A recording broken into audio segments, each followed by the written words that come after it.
TCA हमारा complete हो गया। टीसीए में हमने देख लिया कि किस तरीके से जो है आपके हाई एनर्जी इलेक्ट्रॉन्स वहां से निकाले गए। ठीक है, एनएडीएच और एफएडीएच बना, और एक सबस्ट्रेट लेवल फॉस्फोराइलेशन भी था जहाँ पे जीटीपी या फिर एटीपी बन रहा था। तो 3 एनएडीएच और एक एफएडी, तो ये हमें वहां से मिल गया। तो ग्लाइकोलिसिस से जो हमें मिले थे उसमें आपके एनएडी था, एनएडीएच, और एटीपी जो बना वो तो 2 एटीपी, उसका तो सच कोई वहां पे इतना नहीं है। और बट ये यहाँ पे हमें मिला था एनएडीएच, तो वहां से भी एनएडीएच मिला। और फिर टीसीएम आए तो यहाँ पे भी हमें एनएडीएच और एफएडीएच मिल रहे हैं, और 3 एनएडीएच मिले, एक एफएडी H2 मिला है। ठीक है, और अब ये जो मिल गए हैं, इनके पास क्या है, हाई एनर्जी इलेक्ट्रॉन्स है। अब ये जो हाई एनर्जी इलेक्ट्रॉन्स इनके पास हैं, इन्हें इनसे कैसे लिया जाए। ठीक है, 2 एनएडीएच थे, याद रखिएगा। तो इन्हें इनसे अब कैसे जो है इन हायर एनर्जी इलेक्ट्रॉन्स को निकाला जाए ताकि एटीपी प्रोड्यूस कराई जा सके, क्योंकि ये भी एनएडीएच वगैरह बन तो गए हैं, बट मेन जो एनर्जी करेंसी है वो एटीपी है। ठीक है, तो एटीपी बुरा ना माने, तो इनको भी क्या कराया जाएगा, इनका दोबारा ऑक्सीडेशन कराया जाएगा ताकि जो है एटीपी बनाई जा सके। तो अल्टीमेटली बनना एटीपी है। अब एटीपी को बनाने के लिए इनका जो ऑक्सीडेशन होना है उसके लिए जो पाथवे है, दैट इज ऑक्सीडेटिव फॉस्फोराइलेशन। ठीक है, अब अल्टीमेटली जो भी मॉलिक्यूल बने थे उनसे अब फर्दर एनर्जी यहाँ से निकाली जाएगी जो उनके पास स्टोर हो गई थी। सो हायर एनर्जी इलेक्ट्रॉन्स अब इनको लिया जाएगा। तो ये वर्क कैसे करता है, सो यहाँ पर वर्क करने के लिए क्या है, देखिए अब बात आएगी इनर माइटोकॉन्ड्रियल मेम्ब्रेन की। ये जो इनर माइटोकॉन्ड्रियल मेम्ब्रेन है ना, यहीं पे अब बाकी का वर्क होना है। तो पहले वर्क हुआ था साइटोप्लाज्म में ग्लाइकोलाइसिस, फिर माइटोकॉन्ड्रियल मैट्रिक्स में हुआ। अब जो वर्क है फर्दर वो होगा इनर माइटोकॉन्ड्रियल मेम्ब्रेन। यहाँ पर ये आपका ये एंजाइम कॉम्प्लेक्सेस हैं, अगेन इनको इलेक्ट्रॉन कैरियर बोला गया है। और ये जो इलेक्ट्रॉन कैरियर्स हैं, क्योंकि इलेक्ट्रॉन्स को कैरी करते चले जाएंगे, मूव करेंगे, तो यहाँ से आपके reduce electron donor, reduce electron donor कौन है, एनएडीएच एंड एफएडीएच2। अभी जो रिड्यूस इलेक्ट्रॉन डोनर है ये अपने इलेक्ट्रॉन इनको देंगे, किसको, इलेक्ट्रॉन कैरियर्स को। और ये जो इलेक्ट्रॉन कैरियर्स हैं वो क्या करेंगे, इन इलेक्ट्रॉन को लेंगे और फाइनली इसको किसको दे देंगे, ऑक्सीजन को दे देंगे। ठीक है, तो फाइनल जो इनका ट्रांसफर है वो ऑक्सीजन को होना है। और फिर हम आगे देखेंगे कि उससे कैसे जो है वाटर वगैरह बनेगा जो भी है। सो यहाँ पर फिर क्या है, लेकिन इस प्रोसेस के टाइम पर ये जो इलेक्ट्रॉन का ट्रांसफर होता है, इस प्रोसेस में ये जो H+ आयन है जो इसके मैट्रिक्स के अंदर है उनको बाहर ट्रांसपोर्ट कर दिया जाता है। तो जैसे जैसे इलेक्ट्रॉन यहाँ से यहाँ मूव करते हैं वैसे वैसे H+ यहाँ से ट्रांसपोर्ट करा दिया जाता है। इससे होता क्या है, इससे क्या होता है कि जो बाहर जो है ना H+ आयन की कंसंट्रेशन बढ़ जाती है। कहाँ पर, ये जो आपका इनर माइटोकॉन्ड्रियल मेम्ब्रेन है और जो आउटर माइटोकॉन्ड्रियल मेम्ब्रेन है उसके बीच में एक स्पेस है। ठीक है, एक आउटर होगी एक इनर होगी, तो इनर है एक, उसके ऊपर है एक आउटर, इनके बीच में जो स्पेस है ना उसमें H+ आयन की कंसंट्रेशन बढ़ रही है और अंदर जो है H+ आयन की कंसंट्रेशन कम हो रही है। सो ऑब्वियस सी बात है, जब बाहर ज्यादा H+ होगा और अंदर कम H+ होगा तो पोटेंशियल कहाँ पे ज्यादा होगा। पोटेंशियल का मतलब होता है, जैसे सेल बैटरी आप यूज कर रहे हैं, तो बैटरी में आपके 2 टर्मिनल होते हैं, एक पॉजिटिव और नेगेटिव। तो पॉजिटिव नेगेटिव का मतलब क्या है, पॉजिटिव नेगेटिव का मतलब ये नहीं कि ये नेगेटिव चार्ज है और ये पॉजिटिव चार्ज है, नहीं। एक पॉजिटिव का मतलब है यहाँ पे पॉजिटिव चार्ज ज्यादा है, यहाँ पे पॉजिटिव चार्ज कम है। तो इलेक्ट्रॉन का जो फ्लो होता है वो कैसे होता है, अगर यहाँ वायर कनेक्ट करेंगे तो वायर कनेक्ट करने से क्या है, जो इलेक्ट्रॉन्स हैं वो मूव करेंगे पॉजिटिव चार्ज की तरफ। ठीक है, और इसीलिए तो, और यहाँ पर क्या है, ये लेस पॉजिटिव चार्ज है, तो जहाँ ज्यादा पॉजिटिव मिलेगा वहीं तो इलेक्ट्रॉन जाएगा। तो इलेक्ट्रॉन जो है पॉजिटिव की तरफ मूव करना स्टार्ट कर देते हैं, तो नेगेटिव से पॉजिटिव। बट करंट कहाँ मूव करेगा, करंट मूव करता है opposite to the motion of negative charge. कहाँ से कहाँ, ये आपका मूव करता है पॉजिटिव टू नेगेटिव। करंट की डायरेक्शन इलेक्ट्रॉन की डायरेक्शन से अपोजिट ली जाती है। ठीक है, तो ये जो नेगेटिव इलेक्ट्रॉन है ये आपका पॉजिटिव की तरफ मूव कर रहा है, क्योंकि यहाँ पे पॉजिटिव चार्ज ज्यादा है और यहाँ पे पॉजिटिव चार्ज कम है। तो जो पॉजिटिव चार्ज कम होता है उस साइड को नेगेटिव बोलते हैं, जहाँ पे पॉजिटिव चार्ज ज्यादा होता है उसको पॉजिटिव बोलते हैं। तो क्योंकि H+ बाहर ज्यादा हो गया तो बाहर की साइड कैसी होगी, पॉजिटिव, और अंदर की साइड पॉजिटिव चार्ज कम हो गया है तो इसका मतलब वो बाहर के कंपैरिजन में नेगेटिव है। ठीक है, तो इसलिए यहाँ पे इसको नेगेटिव साइड कंसिडर किया गया है। तो इससे क्या हो गया है, इससे जो आपका ग्रेडियंट बन गया। ग्रेडियंट किसका, ग्रेडियंट का मतलब होता है जब किसी की कंसंट्रेशन चेंज हो रही है पोजीशन के साथ। तो बाहर जो पोजीशन है वहां पे H+ ज्यादा है और जो अंदर है मैट्रिक्स उसमें पोजीशन उस पे जो है H+ कम है, तो यानी कि एक साइड ज्यादा एक साइड कम, इसलिए इसको बोला गया ग्रेडियंट। ठीक है, तो ये जो जो प्रोटोन ग्रेडियंट बना है यही हेल्प करेगा किसमें, एटीपी की सिंथेसिस में। कैसे हेल्प करेगा, तो ये देखिए ये है आपका एटीपी सिंथेस। एटीपी सिंथेस जो है ना एक मोटर की तरह है, जैसे पानी की मोटर होती है ना, तो वाटर की मोटर में क्या है कि अभी इसमें क्या है कि जब हम स्विच ऑन करते हैं तो वो वाटर को पंप करना स्टार्ट करती है। ठीक है, लेकिन एक होता है टरबाइन जो कि बिल्कुल अपोजिट वर्क करते हैं। टरबाइन कैसे काम करते हैं, तो मोटर क्या है, यहाँ पे स्विच ऑन करेंगे तो पानी को पंप करेगी, बट टरबाइन जो है इस पे वाटर डाला जाता है तो बहुत हाइट से, जो है, जो आपको पता है ना डैम वगैरह बनते हैं, तो डैम में क्या है, बहुत ज्यादा हाइट से जो वाटर को एकदम से नीचे लाते हैं। फिर यहाँ पर जो है टरबाइन होते हैं, टरबाइन यानी कि मोटर होती है यहाँ पर। तो ये जो वाटर है इस मोटर को रन कराता है, रोटेट कराता है। अभी जो टरबाइन रोटेट करते हैं, इसी के रोटेशन से इलेक्ट्रिसिटी बनती है। तो मोटर और टरबाइन जस्ट अपोजिट है। मोटर इलेक्ट्रिसिटी का यूज करके वाटर पंप कराती है, और टरबाइन जो है वाटर की हेल्प से इलेक्ट्रिसिटी बनाते हैं। यहाँ पर भी ये हो रहा है, ये टरबाइन की तरह है, ना कि मोटर की तरह। तो ये टरबाइन क्या करेंगे, ये जो वहां पे वाटर फ्लो करता है, और इसको यहाँ पे वाटर तो नहीं है, यहाँ पे क्या है, H+ है। सो वाटर इतनी ऊंचाई से आकर के उसकी वेलोसिटी इंक्रीज हो जाती है, क्यों, ग्रेविटी की वजह से। ठीक है। तो ग्रेविटी क्या कर रही है, वाटर की वेलोसिटी को इंक्रीज कर रही है। और यहाँ पर H+ की वेलोसिटी क्यों इंक्रीज हुई है, क्योंकि यहाँ पे ग्रेडियंट बन गया है। तो आपको पता है जो पॉजिटिव चार्ज है वो नेगेटिव की तरफ अट्रैक्ट होता है, और जैसे मैंने बताया कि आउटसाइड पॉजिटिव है, अंदर क्या है, नेगेटिव है। तो H+ जो है वो अंदर की तरफ जाने की कोशिश करेंगे, जैसे इलेक्ट्रॉन अट्रैक्ट हुआ था ना, तो उसी तरीके से पॉजिटिव चार्ज भी दूसरी तरफ जाने की कोशिश करेगा। तो ये जो है, ये बना है यहाँ पर, इसलिए H+ जो है यहाँ पर अंदर जाने की कोशिश करेंगे, क्योंकि जो प्रोटॉन ग्रेडियंट डेवलप हुआ है। अब जब ये अंदर जाएंगे तो बहुत स्पीड से जाएंगे, जब ये अंदर जाएंगे तो उससे क्या होगा, उससे जो एनर्जी निकलेगी, उस एनर्जी से ये आपका टरबाइन रन होगा। अभी जब ये टरबाइन रन होगा तो इस टरबाइन में क्या है कि एक स्लॉट बने हुए हैं, उन स्लॉट में क्या है, एडीपीआई आते हैं और एटीपी में कन्वर्ट हो जाते हैं। तो आप समझिए कि कितनी कॉम्प्लेक्स मशीनरी है। और यहाँ पे इस तरीके से जो है फाइनली एटीपी का सिंथेसिस होना है, राइट। तो चलिए, ये तो मैंने एक आपको ओवरव्यू दे दिया। अब ये तो बिल्कुल ऊपर से ओवरव्यू है, अब इसको डिटेल में समझेंगे तो पता चलेगा कि ये कितना कॉम्प्लेक्स है। तो चलिए स्टार्ट करते हैं। चलिए, जैसा मैंने आपको बताया कि जो फ्री एनर्जी है वो आपकी कहाँ पर स्टोर हो गई है, वो अभी NADH और FeDH2 है, जो कि इनकी रिड्यूस फॉर्म है। रिड्यूस मतलब जब इन्होंने इलेक्ट्रॉन गेन कर लिए तो ये रिड्यूस हो गए, क्यों, gain of electron is reduction, right. So अब ये जो रिडक्शन रिड्यूस फॉर्म है, जो ग्लाइकोलिसिस और सिट्रिक एसिड साइकिल में जनरेट हुई है, इनके पास बहुत एनर्जी है इनकी। और जब इनका दोबारा से ऑक्सीडेशन होगा तो काफी एनर्जी रिलीज करते हैं। तो देखिए, NADH2 जो है इसके पास इतनी एनर्जी है, FeDH2 जो है इसके पास इतनी एनर्जी है। अब ये एनर्जी को यूज भी तो करना है, और ये एनर्जी हम यूज करेंगे एटीपी को प्रोड्यूस कराने के लिए। ठीक है। तो ये कहाँ पर हो रही है रिएक्शन, तो पहले जैसे मैंने आपको बताया कि ग्लाइकोलिसिस हुआ था आपका साइटोसोल में, टीसीए, माइटोकॉन्ड्रियल मैट्रिक्स, इनकी लोकेशन है इनर माइटोकॉन्ड्रियल मेम्ब्रेन। ठीक है। तो एयूकैरियोट्स में इनर माइटोकॉन्ड्रियल मेम्ब्रेन, और प्रोकैरियोट्स में प्लाज्मा मेम्ब्रेन। तो इनकी जो प्लाज्मा मेम्ब्रेन है वहां पर, क्योंकि प्रोकैरियोट्स के पास तो डबल मेम्ब्रेन बाउंड ऑर्गेनल्स होते ही नहीं है। अब क्योंकि उनके पास ऑर्गेनल्स नहीं है, स्पेशलाइज्ड ऑर्गेनल नहीं है, तो उनको तो कहीं पे करना पड़ेगा ना। और वो तो यूकैरियोट से पहले आए हुए हैं, ठीक है। अब वो पहले आए हुए हैं तो आप कह सकते हैं कि उनको पता है सब कुछ कि क्या करना है। तो वो प्लाज्मा मेम्ब्रेन में ही सारा काम कर ले रहे हैं। अब हम देखते हैं कि आखिर ऑक्सीडेटिव फॉस्फोराइलेशन कैसे होगा, कैसे उस एनर्जी को निकाला जाएगा। ठीक है। सो ये जो एनर्जी निकालेंगे वो उनका नाम है रेस्पिरेटरी एंजाइम कॉम्प्लेक्सेस। ये जो इलेक्ट्रॉन कैरियर हैं, इन्हें हमने 4 लार्ज ग्रुप में डिवाइड किया है, और इन ग्रुप को हम बोलते हैं रेस्पिरेटरी एंजाइम कॉम्प्लेक्स। इसमें 4 कॉम्प्लेक्स हैं, कॉम्प्लेक्स 1 2 3 4। चलिए नाम शो कर देते हैं आपको। कॉम्प्लेक्स 1 जिसका नाम है NADH कोएंजाइम क्यू रिडक्टेज, या फिर NADH डिहाइड्रोजिनेज।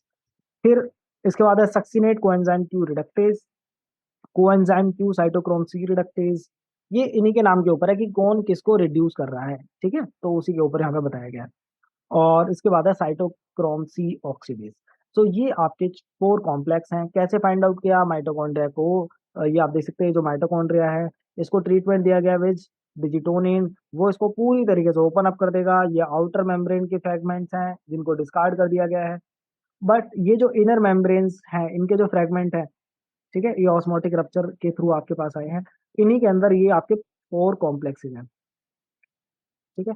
और इन्हीं को बाद में जो है अलग अलग उसमें क्या क्या है, इनको फ्रैक्शनेट करके फिर इनकी प्रॉपर्टीज को पता किया गया। तो इतना डिटेल में हमें नहीं जाना है, बट हम स्टडी करेंगे कि ये कैसे काम करते हैं, हमें क्या पता चला इनके बारे में। प्रॉपर किस तरीके से मतलब जो प्रॉपर मैकेनिज्म है वो अभी तक नहीं पता है। बट ये हमें पता है कि कौन किसको क्या दे रहा है। ठीक है। बट H+ आयन कैसे पंप होते हैं ये नहीं पता। चलिए, तो ये जो आपके जो 4 कॉम्प्लेक्सेस हैं, सबसे पहले सबसे इंपॉर्टेंट वो ये है कि ये सभी ट्रांस मेम्ब्रेन प्रोटीन है। ट्रांस मेम्ब्रेन मतलब कि ये जो मेम्ब्रेन है, इनर माइटोकॉन्ड्रियल मेम्ब्रेन, यहाँ पे आप देख सकते हैं इनर मेम्ब्रेन जो है, ये जो मेम्ब्रेन लिपिड बाइलेयर है, इसमें ये इनका जो एक पार्ट है वो इसी के अंदर रहता है। ठीक है। क्यों, क्योंकि वो इनको होल्ड करके रखे है। ये यहाँ पर आप देख सकते हैं, इसको इसने होल्ड किया है, इसमें होल्ड किया है, ये पार्ट तो सबको क्या है, क्योंकि उनको किसी ना किसी तरीके से अपनी पोजीशन पे बने रहना है। तो ये सभी क्या है, ट्रांस मेम्ब्रेन प्रोटीन है। ठीक है। अब जो है इनके अंदर ऐसा क्या है, तो यहाँ पर जो है, जो इलेक्ट्रॉन है जिसके पास काफी हाई एनर्जी है, ये जो हाई एनर्जी इलेक्ट्रॉन है, जब ये इन कॉम्प्लेक्सेस के थ्रू पास होगा तो ये क्या है, अपनी एनर्जी को रिलीज करता चला जाएगा। ठीक है। और अल्टीमेटली ये किसको के पास चला जाएगा, ऑक्सीजन के पास चला जाएगा। सो दैट मीन्स कि ये जो इलेक्ट्रॉन यहाँ पे पास हो रहा है, ये अपनी जो एनर्जी लूज करेगा, उसी टाइम पर जो है H+ आयन जो है वो आपके उनको बाहर भेजा जाएगा। तो आप कह सकते हो उस एनर्जी को यूज करके वो बाहर जा रहे हैं। ठीक है। अब क्योंकि अगर हमें एक इलेक्ट्रॉन को दूसरे कैरियर को मतलब देना है, ठीक है। अब जैसे कॉम्प्लेक्स 1 है, इसके पास इलेक्ट्रॉन आ गया, अब ये इलेक्ट्रॉन कॉम्प्लेक्स 2 को क्यों देगा, या 3 को के पास क्यों जाएगा, 4 के पास क्यों जाएगा। तो ये तभी जाएगा जब जो सेकंड वाला है, जो सेकंड इलेक्ट्रॉन का एक्सेप्टर है, उसकी एबिलिटी ज्यादा है इलेक्ट्रॉन को कैप्चर करने की। ठीक है, यानी कि उसकी इलेक्ट्रॉन को रखने की ज्यादा एफिनिटी है। तो अगर, क्योंकि अगर ये लेस है, इसकी एफिनिटी कम है, तो वो उसे ले ही नहीं पाएगा इलेक्ट्रॉन को। ठीक है। तो उसी को बोला जाता है रिडक्शन पोटेंशियल। तो सबसे ज्यादा जो रिडक्शन पोटेंशियल है वो किसका है, ऑक्सीजन का। ऑक्सीजन जो है अगर वो है अवेलेबल, तो इलेक्ट्रॉन सिर्फ ऑक्सीजन को ही जाएंगे और किसी को नहीं जाएंगे। ठीक है, क्योंकि ऑक्सीजन जो है हमारा सबसे ज्यादा उसका रिडक्शन पोटेंशियल होता है, इलेक्ट्रॉन को बहुत जल्दी ले लेता है। ठीक है। तो इसलिए ऑक्सीजन क्या ऑक्सीडाइजिंग एजेंट है, दूसरों का ऑक्सीडेशन कराता है, खुद का रिडक्शन कर लेता है। ठीक है। तो अगर इलेक्ट्रॉन का ट्रांसपोर्ट कराना है तो कोई ऐसा कैरियर होगा, नेक्स्ट वाला जो कैरियर होगा उसका रिडक्शन पोटेंशियल इस तरीके से होगा कि वो इलेक्ट्रॉन को उससे ले सके। ठीक है।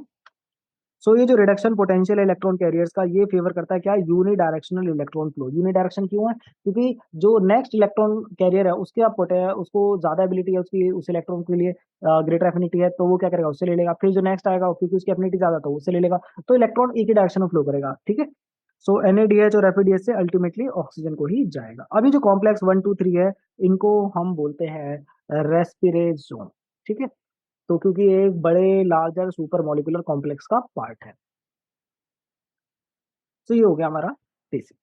अब हम वन बाय वन एक एक कॉम्प्लेक्स को समझेंगे, ज्यादा डिटेल में हम नहीं समझ पाएंगे। बट हमें क्या करना है, ये ध्यान रखना है कि वहां पर वो कौन सा इलेक्ट्रॉन कैरियर है जो कि उस इलेक्ट्रॉन को कैरी करेगा। तो मेन फोकस उस पर करना है, दूसरा फोकस इस पे करना है क्योंकि H+ आयन को पंप करने वाले, कितने H+ आयन को पंप करेंगे, राइट। तो चलिए सबसे पहले बात करते हैं कॉम्प्लेक्स 1। कॉम्प्लेक्स 1 का नाम है NADH डिहाइड्रोजनेज। तो सिंपल सी बात है कि जो NADH बना था ना, अब वो NADH अपने इलेक्ट्रॉन यहाँ पर आकर के देगा। ठीक है। सो उन्होंने वहां पर NADH ने जो भी इलेक्ट्रॉन लिए थे डिहाइड्रोजनेशन के टाइम पर, ठीक है, तो वो इलेक्ट्रॉन अब यहाँ से NADH से ले लिए जाएंगे। तो NADH का काम सिर्फ यहीं तक ही था। तो यहाँ पे ऑक्सीडेशन होना है NADH का। तो ये देखिए, ये है कॉम्प्लेक्स 1। तो कॉम्प्लेक्स 1 यहाँ पे दो साइड होंगी। ठीक है। एक है inter membrane space. Inter membrane space किस किस के बीच का है, एक आउटर मेम्ब्रेन है, एक इनर मेम्ब्रेन है, उसके बीच में जो स्पेस है that is inter membrane space. इसको पी साइड बोला गया। पी साइड क्यों बोला गया, क्योंकि पॉजिटिव है। पॉजिटिव क्यों है, मैंने आपको स्टार्टिंग में बता दिया, क्योंकि वहां पे H+ आयन ज्यादा है। H+ आयन ज्यादा क्यों हो रहे हैं, क्योंकि यही कॉम्प्लेक्स जो है वो H+ आयन को बाहर भेजते रहते हैं, जिससे बाहर H+ आयन ज्यादा हो जाते हैं। अंदर H+ आयन कम है तो ये नेगेटिव साइड हो गई है। तो नेगेटिव साइड का मतलब ये नहीं है कि यहाँ पे नेगेटिव चार्ज है, नेगेटिव साइड का मतलब ये है कि यहाँ पे पॉजिटिव चार्ज कम है। क्लियर। तो आप देख सकते हैं ये इसका ट्रांस मेम्ब्रेन पार्ट है जो इसको होल्ड किए हुए है अपनी जगह पर। और ये इसका जो है मैट्रिक्स के अंदर का पार्ट है, ये मैट्रिक्स के अंदर रहता है। सो मैट्रिक्स के मतलब NADH को कहाँ पे होना होगा, NADH को मैट्रिक्स के अंदर प्रेजेंट होना होगा। अगर NADH बाहर है, यानी कि जो ग्लाइकोलिसिस से जो NADH बनी थी, वो इलेक्ट्रॉन तभी दे पाएगी जब वो माइटोकॉन्ड्रियल मैट्रिक्स के अंदर आएगी। और आपको मैंने बताया था कि जो इनर मेम्ब्रेन है वो किसी को भी ऐसे पास नहीं होने देती, उसके लिए ट्रांसपोर्टर की जरूरत पड़ेगी। तो NADH अंदर कैसे आएगा उसको हम बाद में देखेंगे। बट जो सीट्रिक एसिड साइकिल के जो NADH बने हैं, क्योंकि वो तो साइटो मतलब मैट्रिक्स में ही बने हैं, माइटोकॉन्ड्रिया के अंदर ही बने हैं, तो वो यहाँ पे यूज हो सकते हैं। तो ये जो NADH है जो अभी प्रोड्यूस हुआ, ये क्या करेगा, और ये जो H+ है ये अपना ये इसको दे देगा, और ये क्या बन जाएगा, NAD+। सो दैट मीन्स इसका ऑक्सीडेशन हुआ है, और ऑक्सीडेशन से क्या है, दो इलेक्ट्रॉन निकलेंगे। अभी जो दो इलेक्ट्रॉन हैं ये किस तरीके से मूव करेंगे, वो यहाँ पे इस इमेज में समझ लेते हैं जल्दी से। तो ये जो इलेक्ट्रॉन यहाँ पे दो निकले हैं, ये सबसे पहले जाएंगे FMN को। ठीक है। अब FMN क्या है, FMN जो है यहाँ पे प्रोस्थेटिक ग्रुप है। अब ये जो एंजाइम कॉम्प्लेक्सेस है, इन सबके पास बहुत सारे प्रोस्थेटिक ग्रुप है। इसके पास जो है FMN भी है, और iron sulphur cluster. Iron sulphur cluster अभी मैं ज्यादा डिटेल में नहीं आपको बता रहा हूँ, आप बस ये समझिए कि इनका भी, ये भी जो है इलेक्ट्रॉन को ट्रांसफर करने में हेल्प कर रहे हैं। अभी आप बस इतना ही समझिए। तो इसके पास टोटल जो है 6 से 7 आयरन क्लस्टर होते हैं, जो कि यहाँ पे शो किए गए हैं, 1 2 3 इस तरीके से, ठीक है। तो इनके थ्रू जो है पहले एफएमएन, फिर यहाँ से पास होगा इलेक्ट्रॉन, और यहाँ से आयरन क्लस्टर से पास होते होते ये अल्टीमेटली आगे पहुंच जाएगा, और लास्ट में जो इसको रिसीव करेगा वो है ये क्यू। अब आप कहेंगे क्यू क्या है? जैसे हमने पढ़ा था कोएंजाइम ए, ठीक है, एसिटाइल को ए के साथ बाइंड हुआ था कोएंजाइम ए, ये है कोएंजाइम क्यू, ठीक है। तो ये वो कोएंजाइम ए था, ये कोएंजाइम क्यू है, इसको सिंपली क्यू से यहाँ पे मेंशन किया है। तो ये जो कोएंजाइम क्यू है अल्टीमेटली ये जो है इस इलेक्ट्रॉन को ले लेगा, ठीक है। और जैसे ही इस इलेक्ट्रॉन को ले लेगा तो ये क्या है, अब इलेक्ट्रॉन को लेने का मतलब क्या है, रिडक्शन। और मैंने बताया था कि जो बायोकेमिकल रिएक्शन है उसमें इलेक्ट्रॉन अकेले नहीं आते, वो H+ के साथ में आते हैं। तो यानी कि जो अंदर माइटोकॉन्ड्रियल मैट्रिक्स है उससे 2H+ भी ले जाएंगे। तो 2H+ यहाँ से आ गए, 2 इलेक्ट्रॉन यहाँ से आ गए, और क्या बन गया, QH2, ठीक है। तभी तो होगा ना इसका रिडक्शन। तो इसके लिए क्या है कि 2 इलेक्ट्रॉन जो आ रहे हैं उसके लिए 2H+ भी चाहिए, तब जाके ये बन जाएगा QH2। तो ये आपका रिड्यूस्ड हो गया आपको एंजाइम को, इसके बारे में भी और डिटेल में पढ़ेंगे, अभी बस जनरल ओवरव्यू देख रहे हैं। इस प्रोसेस के टाइम पर जब ये जो प्रोसेस हुआ है जिसमें से 2H+ आयन यहाँ से इसको दे दिए QH2 को, और 4H+ आयन यहाँ पे ट्रांसपोर्ट हुए, यानी कि जब ये इलेक्ट्रॉन यहाँ से पास होते हैं उसी टाइम पर ये 4H+ आयन ट्रांसफर हो जाते हैं। अब ये 4H+ आयन कैसे ट्रांसफर होते हैं, वी डोंट नो, ठीक है। मे बी आप में से कोई जो है पता लगाए किस दिन कि किस तरीके से ये H+ आयन का यहाँ पे ट्रांसपोर्ट हुआ। चलिए तो समझते हैं। तो ट्रांसफर ऑफ इलेक्ट्रॉन हो रहा है, कहाँ से कहाँ पर हो रहा है, हमने देखा NaDH से अल्टीमेटली किसको हुआ, कोएंजाइम क्यू को हुआ, ठीक है। तो रिएक्शन क्या रही, रिएक्शन रही NaDH plus H+, coenzyme Q क्या बना, Na+ एंड QH2, ठीक है। तो यही प्रोसेस था, राइट। और इसके बाद तो आप ये भी कह सकते हैं कि यहाँ से जो 2H निकले थे वो यहाँ पे यूज हो गए QH2 बनाने के लिए, ठीक है। तो कोई भी यहाँ पे एक्स्ट्रा H+ नहीं आया, सिंपली बस ये 4H+ जो है वो यहाँ पे ट्रांसपोर्ट हुआ है। इसमें हेल्प किसने करी, तो इसमें हेल्प करी प्रोस्थेटिक ग्रुप। प्रोस्थेटिक ग्रुप जो है थोड़े टाइटली बाउंड होते हैं एंजाइम से, तो जो टाइटली बाउंड होते हैं उन्हें प्रोस्थेटिक ग्रुप बोलते हैं। इसमें कौन है प्रोस्थेटिक ग्रुप, इसमें है फ्लेविन मोनोन्यूक्लियोटाइड यानी कि FMN, ठीक है। और इसमें फिर 6 से 7 आयरन सल्फर क्लस्टर है, जो कि मैंने आपको दिखाया, ये जो बनाया हुआ है इन्होंने आयरन सल्फर क्लस्टर है। इस प्रोसेस में कितने H+ आयन पंप होते हैं, इस इंटरमेम्ब्रेन स्पेस में 4, ठीक है। तो ये याद रखना है कि कितने पंप हुए हैं। तो ईच पेयर ऑफ इलेक्ट्रॉन जो कि NaDH ट्रांसफर करता है, ठीक है, एक NaDH 2 इलेक्ट्रॉन देता है, और उस 2 इलेक्ट्रॉन से 4 प्रोटॉन यहाँ पे पंप हुए। तो आप समझते हैं कि आखिर कोएंजाइम क्यू के साथ क्या हो रहा है, ठीक है, क्योंकि ये बहुत इंपॉर्टेंट है यहाँ पर। सो कोएंजाइम क्यू जो है ये कैरियर है इलेक्ट्रॉन का, और ये एक ऐसा कैरियर है जो कि किसी से बाइंडेड नहीं है, ठीक है। बाकी जितने भी हम पढ़ेंगे कैरियर्स, वो एंजाइम से कहीं ना कहीं जुड़े हुए हैं, वो फ्रीली मूव नहीं कर सकते, बट ये फ्रीली मूव कर सकता है, ठीक है। ये एक अपने आप में अकेला है। सो कोएंजाइम क्यू, इसको यूबिक्विनोन भी बोलते हैं। और ये जो यूबिक्विनोन है, क्योंकि इसमें क्विनोन केमिकल ग्रुप होता है, ठीक है। इसका डायग्राम अभी आ नहीं रहा है, ठीक है। चलिए नेक्स्ट स्टेप में दिखाता हूँ मैं आपको। ये याद रखिए लिपिड सॉल्युबल है, लिपिड सॉल्युबल बेंजोक्विनोन। तो लिपिड सॉल्युबल का मतलब ये है कि जो माइटोकॉन्ड्रिया की जो इनर मेम्ब्रेन है, उस वो इनर मेम्ब्रेन किससे बने, वो लिपिड बाइलेयर से बनी, राइट। और वो जो लिपिड बाइलेयर है उसके अंदर ये इजीली मूव कर सकता है, क्योंकि ये सॉल्युबल है लिपिड के अंदर। क्योंकि ये लिपिड में सॉल्युबल है तो ये क्या करेगा, इस इनर मेम्ब्रेन में मूव करता रहेगा, घूमता रहेगा इधर से उधर, ठीक है। तो ये ही इसकी खासियत है। तो बाहर नहीं जाएगा, उसी में घूमता रहेगा।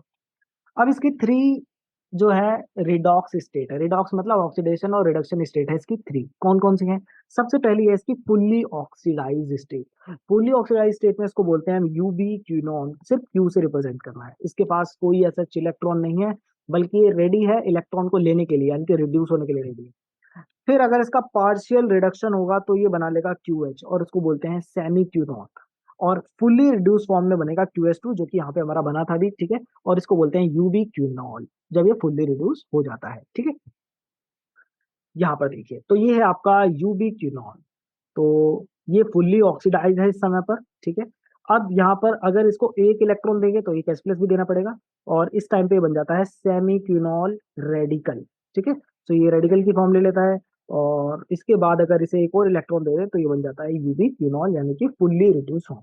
तो पहले एक ही जगह पर एच आएगा, फिर दोनों जगह पर एच आ जाएगा, तो ये क्या बन जाएगा, वो तो ये जो डबल बॉन्ड थे, ये डबल डबल बॉन्ड से पहले इसको सिंगल बनाया गया है, और सिंगल बनाने से ये क्या है, OH OH हुआ। सो OH मतलब रिड्यूस्ड हो गया है, अब इसको ऑक्सीडाइज करना है तो इलेक्ट्रॉन लेने पड़ेंगे, और इलेक्ट्रॉन ले लेंगे तो डबल से फिर से डबल बॉन्ड बन जाएगा, राइट। सो ये एक, जैसा मैंने आपको बताया कि ये एक अकेला ऐसा इलेक्ट्रॉन कैरियर है जो कि प्रोटीन बाउंड प्रोस्थेटिक ग्रुप नहीं है, ठीक है। ये आपके हाइड्रोजन एटम को कैरी कर रहा है। हाइड्रोजन एटम, क्योंकि मैंने बताया इलेक्ट्रॉन अकेला नहीं जाता, वो H प्लस के साथ जाता है, तो ये H प्लस और E माइनस मतलब H हो गया, राइट। तो ये हमने देखा किस तरीके से कॉम्प्लेक्स वन ने 4 प्रोटॉन ट्रांसफर किए थे 2 इलेक्ट्रॉन लेने के बाद। अब नेक्स्ट है complex complex two, succinate dehydrogenase. Succinate dehydrogenase क्या करेगा, यहाँ पर फर्दर अब इलेक्ट्रॉन का ट्रांसफर होगा। लेकिन जैसे कि कॉम्प्लेक्स वन सिर्फ एफ ए डी एच से, सॉरी NaDH से ले रहा था इलेक्ट्रॉन, बट बना तो FeDH2 भी था। अब FeDH2 कहाँ पे अपने इलेक्ट्रॉन देगा, तो वो देगा इस सेकंड कॉम्प्लेक्स को, और ये सेकंड कॉम्प्लेक्स है सक्सीनेट डिहाइड्रोजिनेज। अब अगर आपको याद हो, ये जो सक्सीनेट डिहाइड्रोजिनेज है इसको अभी हमने टीसीए साइकिल में कवर किया है। तो आप ये कह सकते हैं कि जो कॉम्प्लेक्स टू है ऑक्सीडेटिव फॉस्फोराइलेशन का, सक्सीनेट डिहाइड्रोजिनेज, ये टीसीए में भी पार्टिसिपेट कर रहा है, और वहीं से जो FeDH बन रहा है उसको डायरेक्ट यहाँ पर ला करके अपना मतलब जो है करा देगा, ठीक है, इससे इलेक्ट्रॉन को ट्रांसफर करा देगा। तो इसलिए जल्दी हो जाएगा, इसमें कोई दिक्कत नहीं आएगी, क्योंकि ये वहां पर भी काम करा रहा है और यहाँ भी काम कर रहा है। तो जैसे ही वो FeDH बनता है ना, तो उससे इलेक्ट्रॉन ट्रांसफर करा देगा ये, ठीक है। तो देखिए कहाँ से कहाँ पे ट्रांसफर हो रहा है। तो ये हमने देखा था टीसीए साइकिल में, राइट। तो ये सक्सीनेट था और ये फ्यूमरेट में कन्वर्ट हो गया था, FeDH2 बना था, किसने कराया था, सक्सीनेट डिहाइड्रोजनेज ने, और ये कॉम्प्लेक्स टू का पार्ट है, ठीक है। ये रिएक्शन हमने देखी थी वहां पर। तो यहाँ पे ट्रांसफर हो रहा है इलेक्ट्रॉन का, कहाँ से कहाँ, FeDH2 से कोएंजाइम क्यू, पीछे हुआ था NaDH से कोएंजाइम क्यू, यहाँ पे FeDH से 2 से कोएंजाइम क्यू। तो देखते हैं कैसे होगा। तो ये है सक्सीनेट बाइंडिंग साइट, जहां पर सक्सीनेट बाइंड करता है और किस में कन्वर्ट हो जाता है, फ्यूमरेट में कन्वर्ट हो जाता है, ठीक है। और उसी के टाइम पे FAD बनता है। FAD जो है ये अपने इलेक्ट्रॉन्स को ट्रांसफर कर देगा। अब ये जैसे ही इलेक्ट्रॉन यहाँ पे ट्रांसफर करेगा, तो सबसे पहले जैसे पीछे थे आयरन सल्फर क्लस्टर, यहाँ पर भी आयरन सल्फर क्लस्टर है, ठीक है। और यहाँ पर जो FAD है ना, मतलब ये जो पीछे NaDH तो था, वो तो आपका पूरा बाहर से इधर उधर से घूम के आ रहा था कॉम्प्लेक्स वन के पास। लेकिन यहाँ पर ये जो FAD है ना, वो एक्चुअली इस कॉम्प्लेक्स से ही जुड़ा हुआ है, ठीक है। ये कोई अलग से नहीं है, ये कहीं दूर से नहीं आया, ये इस कॉम्प्लेक्स का ही पार्ट है। अभी क्योंकि इस कॉम्प्लेक्स का ही पार्ट है, इसलिए इसको प्रोस्थेटिक ग्रुप बोलते हैं, मतलब जो टाइटली बाउंड ग्रुप होते हैं वो प्रोस्थेटिक ग्रुप। तो ये FAD जो है वो इसी का पार्ट है। अब FAD इसी का पार्ट है, तो यहीं से इलेक्ट्रॉन लेगा और यहीं से इलेक्ट्रॉन ट्रांसफर कर देगा। तो जैसे ही FAD से FADH2 बनता है ना, तो ये FADH2 तुरंत जो है अपने इलेक्ट्रॉन को ट्रांसफर कर देगा। अब ये इलेक्ट्रॉन ट्रांसफर करेगा ये आयरन सल्फर क्लस्टर को, ये आयरन सल्फर क्लस्टर है, ये इलेक्ट्रॉन आगे बढ़ाते चले जाएंगे, और उसके बाद आ जाएगा यूवी किरणों। जैसे यूवी किरणों आएगा, और यूवी किरणों को ये क्या करेंगे, मतलब जो कोएंजाइम क्यू है उसको अपने इलेक्ट्रॉन ट्रांसफर कर देंगे, और जैसे ही इलेक्ट्रॉन ट्रांसफर करेंगे तो क्या बन जाएगा, ये बन जाएगा QH2, ठीक है। तो यानी कि अपने रिड्यूस फॉर्म में आ जाएगा, ठीक है। आई होप ये आपको क्लियर हुआ होगा। तो बट यहाँ पर जैसे कि पीछे 4 हाइड्रोजन आयन पंप हुए थे अक्रॉस द मेम्ब्रेन, बट यहाँ पर ऐसा कुछ भी नहीं होगा, तो यहाँ पे कोई पंप नहीं होगा प्रोटोन। तो यहाँ पे FADH2 से कोएंजाइम क्यू को गए, प्रोस्थेटिक ग्रुप है यहाँ पर FAD और आयरन सल्फर क्लस्टर। तो FAD जैसे मैंने बताया क्योंकि प्रोस्थेटिक ग्रुप है, तो वहीं से FADH2 में कन्वर्ट होगा, और FADH2 तुरंत अपने इलेक्ट्रॉन किसको दे देगा, आयरन सल्फर क्लस्टर को आगे ट्रांसफर कर देगा। H प्लस आयन यहाँ पे पंप नहीं होते हैं। तो इसी तरीके से आपको समझाने की कोशिश की जा रही है ताकि आपको चीजें इजी लगे, ज्यादा डिफिकल्ट भी ना हो, क्योंकि चीजें काफी कॉम्प्लेक्स हैं। सो नेक्स्ट है कॉम्प्लेक्स थ्री, ठीक है, नाम ही कॉम्प्लेक्स है। तो ये इसका नाम है साइटोक्रोम BC1 कॉम्प्लेक्स, ठीक है। तो देखते हैं यहाँ पर क्या होगा। ये थोड़ा सा ट्रिकी वन है, ठीक है, बाकी के जो थे वो इतने ट्रिकी नहीं थे, बट ये थोड़ा सा ट्रिकी है। देखते हैं यहाँ पे किससे किसको ट्रांसफर होगा। अभी तक क्या है कि जो कॉम्प्लेक्स वन और कॉम्प्लेक्स टू थे, दोनों से क्या बना था, QH2 हमने देखा था कि वो क्या है, ये लिपिड जो बाइलेयर है इनर मेम्ब्रेन की, उससे आराम से उसमें मूव कर सकता है, राइट, क्योंकि सॉल्युबल था लिपिड बाइलेयर में। सो अब वो जो मूव कर रहा था, अब वो पहुंचेगा कहाँ पर, कॉम्प्लेक्स थ्री पर। तो QH2 अब यहाँ पर आएगा और अपने इलेक्ट्रॉन यहाँ पर ट्रांसफर दे देगा, ठीक है। अब उसको कौन रिसीव करेगा, कैसे रिसीव करेगा, उसी को समझते हैं। सो यहाँ पे ट्रांसफर ऑफ इलेक्ट्रॉन है किससे, coenzyme Q to cytochrome C. तो जो कोएंजाइम क्यू जो अपने साथ जो इलेक्ट्रॉन लेकर के आया था, अब वो ट्रांसफर कर देगा साइटोक्रोम सी को। तो साइटोक्रोम सी जो है वो हमारा नेक्स्ट है इसमें इलेक्ट्रॉन कैरियर। बट ये क्या है, ये मूव नहीं करता, ये अपनी जगह पर ही है, ये इधर उधर नहीं जाएगा। तो ये है क्योंकि सिर्फ कोएंजाइम क्यू मूव कर सकता है, ये हमने देखा था। तो इसमें जो प्रोस्थेटिक ग्रुप इन्वॉल्व है, इसमें है heme and iron sulphur cluster, ठीक है। अब इसमें जो है इस प्रोसेस में आपके 4 प्रोटॉन यहाँ पर भी ट्रांसफर हो जाएंगे, ठीक है, आई होप इट इज क्लियर। तो यहाँ पर आप देखिए ये है, अब जैसे कि फोटोसिंथेसिस में आपने देखा होगा वहां पे साइटोक्रोम क्लोरोफिल में होता है, राइट। तो यहाँ पर भी जो है जो इलेक्ट्रॉन को कैरियर है वो साइटोक्रोम है। साइटोक्रोम के बहुत सारे टाइप है, तो साइटोक्रोम C1 है, साइटोक्रोम B है, ठीक है। ये हीम, ये भी आपके एक तरीके से साइटोक्रोम Bl है, BH है। और इसके अलावा ये आयरन सल्फर क्लस्टर है। अब एक्चुअली क्या है कि इसमें जो इलेक्ट्रॉन का ट्रांसफर है वो दो तरीके से होता है, ठीक है। तो दोनों को एक एक करके समझते हैं।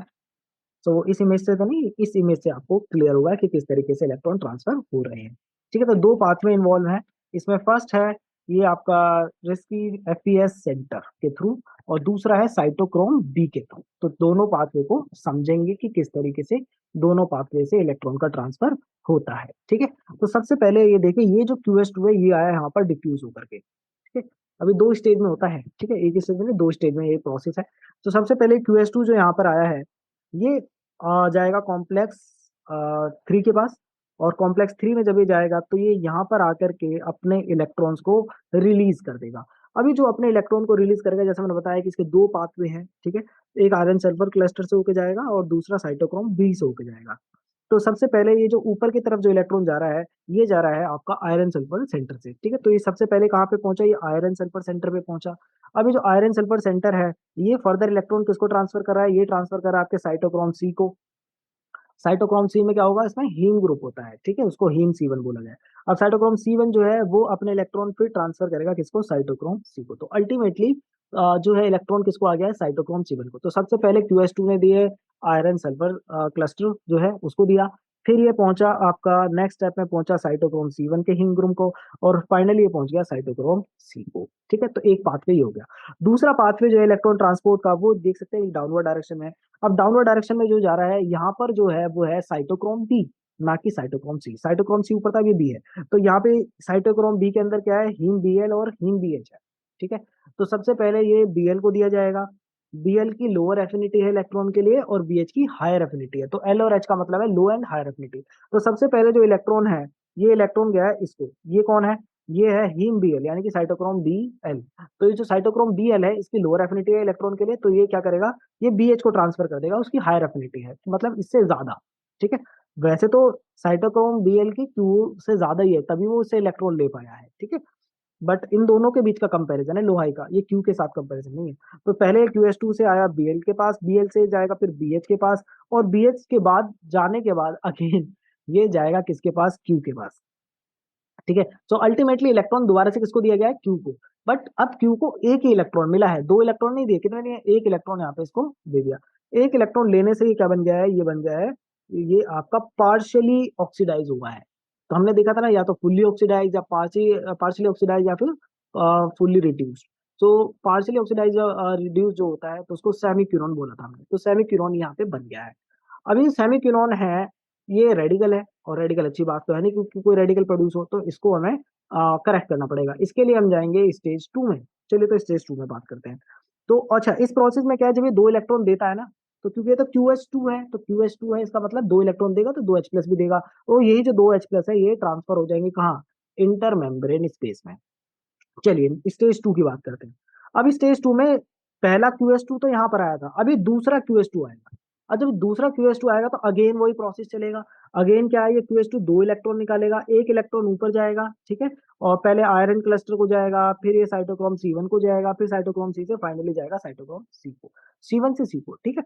और जो दूसरा इलेक्ट्रॉन है वो अगेन जाएगा Bl को, फिर जाएगा BH को। और अब की बार क्या होगा, जो इससे पहले जो ये जो रेडिकल बना था ना, ये रेडिकल को, क्योंकि इसके पास एक इलेक्ट्रॉन था तो ये पार्शियली रिड्यूस था, अब इसको वो इलेक्ट्रॉन दूसरा वाला मिलेगा, और ये क्या है, ये अब आपका दोबारा से क्या हो जाएगा, ये फुल्ली रिड्यूस्ड हो जाएगा, ठीक है। पहले इसको एक दिया, अब इसको एक और दिया, तो इसको अब दो इलेक्ट्रॉन दोबारा से मिल गए। अब क्योंकि इसको दो इलेक्ट्रॉन दोबारा से मिल गए तो इसको दो H भी चाहिए होंगे, तो ये 2H प्लस ले लेगा और क्या बना लेगा, QH2।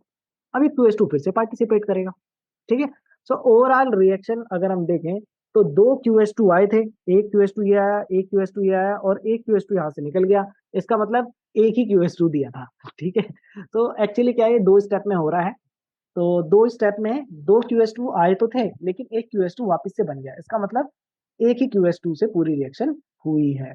I hope it is clear, ठीक है। सो एक पार्ट ये था जहाँ पे QH2 आया, और इससे ये Q साइटोक्रोम C, तो यहाँ से Q आया था ना, तो Q और साइटोक्रोम C को ऑक्सीडाइज कर दिया यहाँ पर, ठीक है।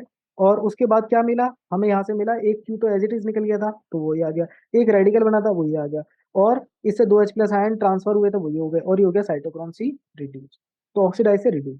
फिर यहाँ पर अगेन ये सेकंड आया QS2। अब ये जो पहले वाले में जो ये बना था फ्री रेडिकल वो यहाँ पर आया, 2H+ आयन इसने यहाँ से उठा लिए, और जब ये QS2 यहाँ पे आपका ऑक्सीडाइज हुआ तो उसने 2H+ आयन ऊपर दे दिए। तो यहाँ से ये वो वाले हैं जो इसने नेगेटिव साइड से लिए, देखिए नेगेटिव पॉजिटिव मतलब मैंने आपको पहले बता दिया है, तो ये नेगेटिव साइड से इसने लिए हैं। साइटोक्रोम C अभी ऑक्सीडाइज है। अब ये जो है इससे क्या है Q बन जाएगा, ये Q निकल गया, दो पंप कर दिए QS2। अब ये जो था ये यहाँ रिड्यूस हो गया है, ठीक है, और साइटोक्रोम C, तो ओवरऑल रिएक्शन अगर हम देखें तो ओवरऑल रिएक्शन, सॉरी यहाँ पर है, तो ये आप देख सकते हैं QS2 दो साइटोक्रोम C, ठीक है, एक आपको देखे यहाँ पर एक साइटोक्रोम C है और एक साइटोक्रोम C यहाँ पर था, ठीक है। तो ओवरऑल नेट रिएक्शन देख रहे हैं, तो नेट रिएक्शन क्या है कि हमने यहाँ पे दो QS2 तो दिए थे बट एक तो यहाँ पे वापस से जनरेट हो गया ना, तो ओवरऑल हमने कितने दिए, सिर्फ एक QS2 दिया, तो एक QS2 दिया। कितने साइटोक्रोम C ऑक्सीडाइज हुए, दो। कितने आपके जो है हमने हाइड्रोजन आयन लिए किससे, मैट्रिक्स से नेगेटिव साइड से, वो थे दो। क्या बना इससे, क्यू बना, ठीक है, और इससे दो साइटोक्रोम सी रिड्यूस्ड हो गए, और कितने हाइड्रोजन आयन पंप कर दिए, फोर, ठीक है। तो ये थी ओवरऑल रिएक्शन। थोड़ा समझने में हो सकता है इशू आए, बट मैंने कोशिश की है कि आपको इजीली चीजें समझ में आए, और ये डायग्राम भी बड़े अच्छे हैं जो चीजों को समझा सकते हैं, अदरवाइज बहुत कॉम्प्लेक्स मैकेनिज्म है, ठीक है। सो ये देखा आपने कि क्यूनॉन जो है ये आपके कैसे हैं, हाइड्रोफोबिक हैं, अनचार्ज हैं, और इसीलिए क्या है ये हाइड्रोफिलिक कोर जो है मेम्ब्रेन, मतलब ये जो है इसमें इजीली डिफ्यूज होते रहते हैं, कोई इन्हें दिक्कत नहीं है। इसीलिए क्या है जब ये प्रोड्यूस होते हैं आपके कॉम्प्लेक्स 1 और कॉम्प्लेक्स 2 में, तो ये अपने इलेक्ट्रॉन ले जा करके कहाँ पर दे देते हैं, ये मूव करते रहते हैं, और जब ये मूव करते हैं तो सामने आ जाता है साइटो को ये कॉम्प्लेक्स 3, और कॉम्प्लेक्स 3 कहते हैं भाई इधर कहाँ घूम रहे हो, तो और उसको पकड़ के फिर उससे इलेक्ट्रॉन ले लिए जाते हैं, क्यों, क्योंकि उनकी एफिनिटी ज्यादा है तो जबरदस्ती से इलेक्ट्रॉन ले जाएंगे। तो ये हुआ है QS2 के साथ। फिर QS2 दोबारा जाएगा कॉम्प्लेक्स 1 के पास कि मेरे मुझे जो दिया गया था पैसा वो तो ले लिया गया, तो दोबारा दो। अब आ गए हमारे लास्ट कॉम्प्लेक्स 4 पर। तो आपने देखा पहले कॉम्प्लेक्स 1 कॉम्प्लेक्स 2 ने QS2 बनाया, QS2 जो है फिर गया कॉम्प्लेक्स 3 के पास, कॉम्प्लेक्स 3 के पास जाने के बाद उसने दो साइटोक्रोम C को वहां पर क्या किया, रिड्यूस किया। और एक साइटोक्रोम C को कितने इलेक्ट्रॉन दिए थे, एक ही इलेक्ट्रॉन दिया था उसने, ठीक है, तो एक बार में एक इलेक्ट्रॉन दिया था, फिर दूसरी बार में दो इलेक्ट्रॉन, तो दो इलेक्ट्रॉन वहां पे दो साइटोक्रोम C को दिए गए थे, क्लियर। तो दो बार में जाते हैं साइटोक्रोम C को, तो और मेन जो है उसी का यूज है साइटोक्रोम C को जो इलेक्ट्रॉन मिले हैं। तो अब देखते हैं कि ये किस तरीके से आगे जो है ट्रांसफर होंगे। तो साइटोक्रोम C ऑक्सीडेज यानी कि जो कॉम्प्लेक्स 4 है ये इन इलेक्ट्रॉन्स को ट्रांसफर कर देगा फाइनली किसको, ऑक्सीजन को, ठीक है। तो यहाँ पे ट्रांसफर ऑफ इलेक्ट्रॉन हो रहा है साइटोक्रोम C से ऑक्सीजन को।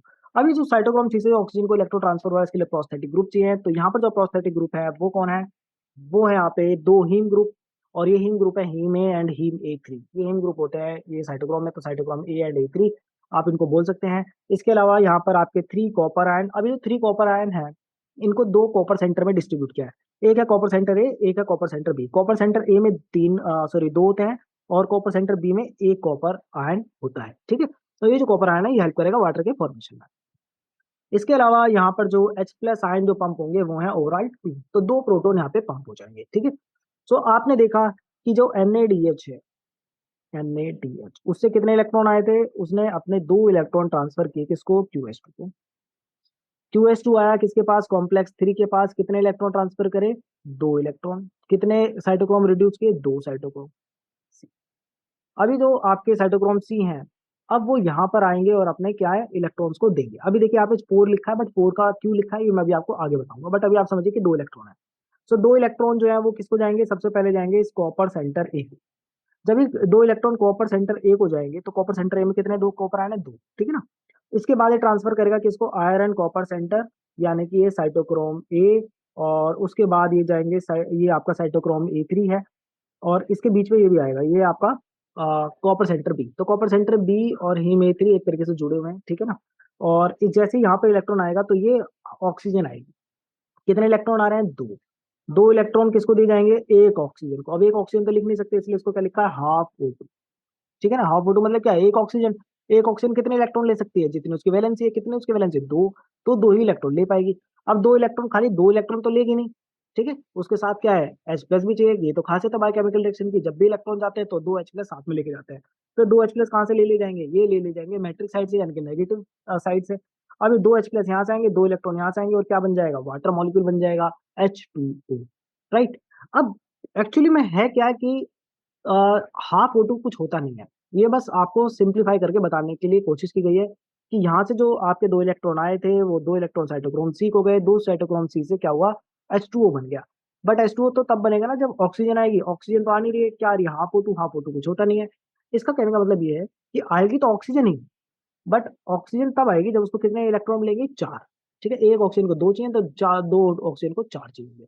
और जब 2 ऑक्सीजन आएंगी तो उसको 4 इलेक्ट्रॉन चाहिए, 4 इलेक्ट्रॉन के साथ 4 प्रोटॉन चाहिए, और तब ये बनाएगी क्या, वाटर।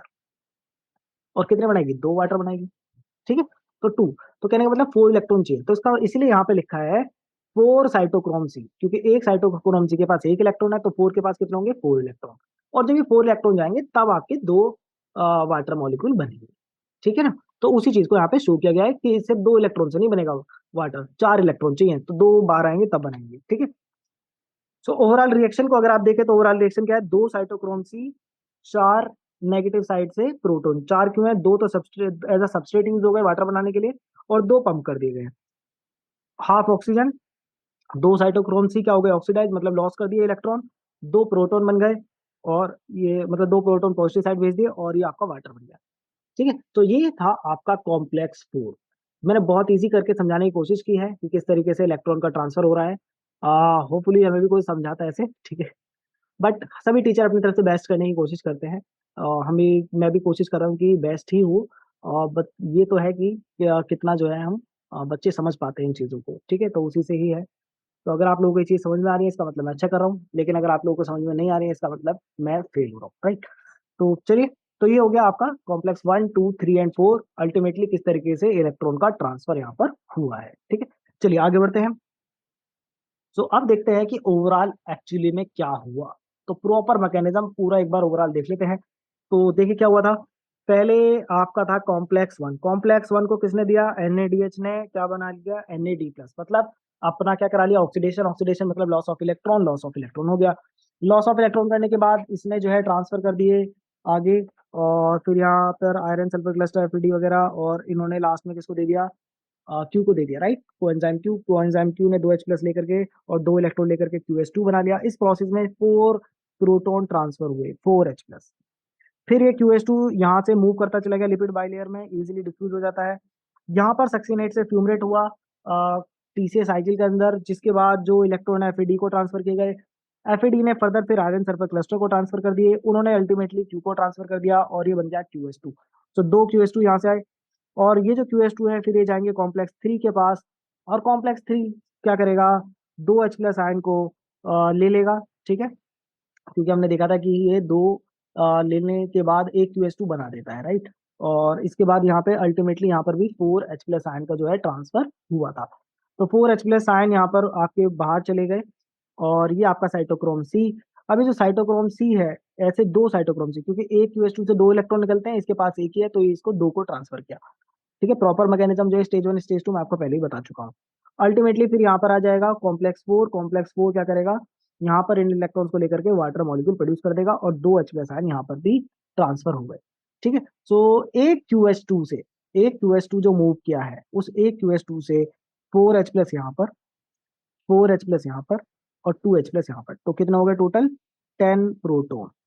सो 10 प्रोटॉन का ट्रांसफर होगा। अगर कौन देगा इलेक्ट्रॉन, NADH, क्योंकि जब NADH देता है तभी यहाँ पे 4H प्लस जाते हैं, तो 4 यहाँ और 2 यहाँ, तो टोटल 10। लेकिन अगर यहाँ पर जो है FADH2 की बात की जाए, जो कि यहाँ पर है कॉम्प्लेक्स 2, सो कॉम्प्लेक्स 2 से अगर QS2 बनेगा तो कितने जाएंगे proton across the membrane, 4 and 2, यानी कि टोटल 6। तो FADH2 जो है सिर्फ 6 ही प्रोटॉन ट्रांसफर कर पाता है, बट ये जो NADH है वो टोटल 10 इलेक्ट्रॉन्स ट्रांसफर और 10 प्रोटॉन ट्रांसफर करता है across the inner mitochondrial membrane. ठीक है, तो दैट मीन्स कि जो NADH है वो ज्यादा प्रोटॉन ग्रेडियंट में कंट्रीब्यूट कर रहा है एज कम्पेयर टू FADH2। तो FADH2 जो है, इसीलिए हम उसको जो ATP FADH2 की वजह से जो जनरेट होगी, उसमें वो कम होंगी एज कम्पेयर टू जो NADH की वजह से हो रही है। तो कहने का मतलब NADH का कॉन्ट्रीब्यूशन ज्यादा है। चलिए, अब बात करते हैं इनहिबिटर। इनहिबिटर से रिलेटेड क्वेश्चन पूछा गया है, तो इसलिए इसको अच्छे से कर लीजिएगा। तो इनहिबिटर क्या क्या है इस इलेक्ट्रॉन ट्रांसपोर्ट के? तो इसमें है रोटिनॉन। रोटिनॉन क्या है? प्लांट प्रोडक्ट है। ये क्या करता है? इनहिबिट करता है किसको? कॉम्प्लेक्स वन को इनहिबिट करता है। ठीक है, इसको फिश पॉइजन और इंसेक्टिसाइड में यूज किया जाता है। अब ध्यान रखिए, इलेक्ट्रॉन ट्रांसपोर्ट चेन बहुत इंपॉर्टेंट है हम लोगों के लिए, सभी के लिए, क्योंकि माइटोकॉन्ड्रिया में जो एनर्जी एटीपी प्रोड्यूस हो रही है, अगर एटीपी प्रोड्यूस ही नहीं होगी तो कोई भी जो रिएक्शन है, बहुत सारी रिएक्शन सब स्टॉप हो जाएंगी, राइट? क्योंकि एनर्जी नहीं बनेगी। तो एनर्जी नहीं बनेगी तो उसको यूज कैसे कर पाएगी सेल? क्लियर? तो अगर इलेक्ट्रॉन ट्रांसपोर्ट चेन किसी भी तरीके से बंद होती है तो ये समझ लीजिए कि गए। ओके, सो ये काफी पॉइजन है आपके लिए। और ये फिर हो गया एंटीमाइसिन ए। ये एंटीबायोटिक है। ये क्या करती है? कॉम्प्लेक्स 3 को ब्लॉक करती है। सो एक ने कॉम्प्लेक्स 1 को किया, एक ने कॉम्प्लेक्स 3 को किया, और इसके बाद है आपके साइनाइड। तो साइनाइड पॉइजन आपको सभी को पता है, और एजाइड। और जो कार्बन मोनोऑक्साइड है, ठीक है ना, ये भी क्या है? पॉइजनस गैस है। और ये जो कार्बन मोनोऑक्साइड है ये कॉम्प्लेक्स 4 को इनहिबिट करती है। ठीक है, तो ये आपने देखा कि किस तरीके से आपके ये एक्ट करेंगे। अब इसमें भी ये कॉम्प्लेक्स 4 में किसके ऊपर एक्ट करते हैं, एक बार इसको देख लेते हैं। सो कार्बन जो मोनोऑक्साइड है, ये Fe2+ फॉर्म, जो कि रिड्यूस फॉर्म है साइटोक्रोम E3 की, उससे जाकर के बाइंड करेगी। तो हमने देखा ना, साइटोक्रोम ए, साइटोक्रोम 3, इनके क्या है? हीम ग्रुप है। अब हीम ग्रुप में क्या होता है? आयरन होता है। आयरन की दो है, Fe2+ और Fe3+। एक रिड्यूस है, एक ऑक्सीडाइज है। ऑक्सीडाइज मतलब लॉस ऑफ इलेक्ट्रॉन, तो इसके पास Fe3+ होगा एक है, और ये Fe2+ है, ये रिड्यूस है। तो जो साइनाइड और एजाइड है, ये Fe3+ फॉर्म के साथ जाके बाइंड करते हैं, और कार्बन मोनोऑक्साइड Fe2+ के साथ जाके बाइंड करती है। और दोनों ही क्या कर देते हैं? ब्लॉक कर देते हैं इलेक्ट्रॉन के ट्रांसफर को टू द ऑक्सीजन। ठीक है, आई होप इट इज क्लियर। तो बाकी यहाँ पे और अच्छे से समझाया गया है कि NADH से Q तक ऑक्सीजन ना जा पाए, उसके लिए रोटिनॉन यहाँ पे आपका इनहिबिटर है। NADH से Q को चली गई, Q से साइटोक्रोम B को चली गई। अब साइटोक्रोम B से साइटोक्रोम C1 तक नहीं जा रही है यहाँ पर इलेक्ट्रॉन। ठीक है, तो उसके लिए कौन है? ये है एंटीमाइसिन ए। यानी कि कहाँ पर हो रहा था? साइटोक्रोम B और साइटोक्रोम C कहाँ पर थे? ये थे आपके कॉम्प्लेक्स 3, राइट? और ये NADH से Q को चली गई, cytochrome B, cytochrome C1, cytochrome C को मिल गई, साइटोक्रोम C से फिर ये A एंड A3 को ट्रांसफर हो गई। बट अल्टीमेटली जो ऑक्सीजन का ट्रांसफर है वो नहीं होने दे रहा है। कौन नहीं होने दे रहा है? ये जो आपके साइनाइड वगैरह है। ठीक है, तो इस तरीके से पूरा जो है रिएक्शन, मतलब ये किस तरीके से इनहिबिट कर रहे हैं वो आपने देखा, उनकी लोकेशन क्या है। ओके, अब नेक्स्ट आ गया है। अब हमने क्या किया है? प्रोटोन ग्रेडियंट बनाने के लिए प्रोटोन को पंप कर दिया। अब किसने कितना पंप किया, किसका कितना कंट्रीब्यूशन था?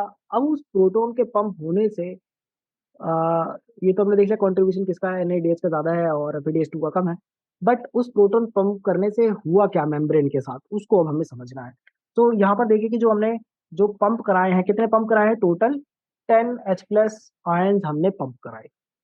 सो अगर 10H+ आयन ट्रांसपोर्ट हो रहे हैं, सो उससे पीएच पे क्या इफेक्ट पड़ेगा? तो देखिए, पीएच जो है वो कैसे फाइंड आउट किया जाता है? पीएच होता है आपका negative log of H+ ion concentration. So अगर मैं कहूँ कि जो हमारा सॉल्यूशन है उसमें लेट से 10⁻⁷H+ आयन है। सो 10⁻⁷H+ आयन का मतलब क्या है? इसको निकालते हैं तो माइनस लॉग ऑफ 10⁻⁷। अब जो लॉग होता है वो होता है कि 10 की पावर क्या है, तो 10 की पावर क्या है? -7 है। तो ये हो जाएगा माइनस माइनस 7 इक्वल्स टू 7। तो इसका मतलब पीएच हो गया 7। तो पीएच 7 आपको मिल गया। तो आपने देखा कि pH anti log of H+। अब यहाँ पे कितना ट्रांसफर हुआ? यहाँ पे 10H+ आयन ट्रांसपोर्ट हुए हैं। तो 10H+ आयन का निकाल लेते हैं। तो 10H+ आयन की वजह से डेल पीएच हम देख रहे हैं कि पीएच पे क्या असर पड़ेगा। तो माइनस लॉग ऑफ 10⁻1। तो 10⁻1 है, तो यहाँ पर क्या हो गया है? -1। ठीक है, सो -1 यहाँ पे एक तरीके से ये बताने की कोशिश कर रहा है कि जो पीएच में जो चेंज आया है वो 1 का है, यानी कि अक्रॉस द मेम्ब्रेन एक पीएच का चेंज आ गया है। क्लियर? 1 pH change.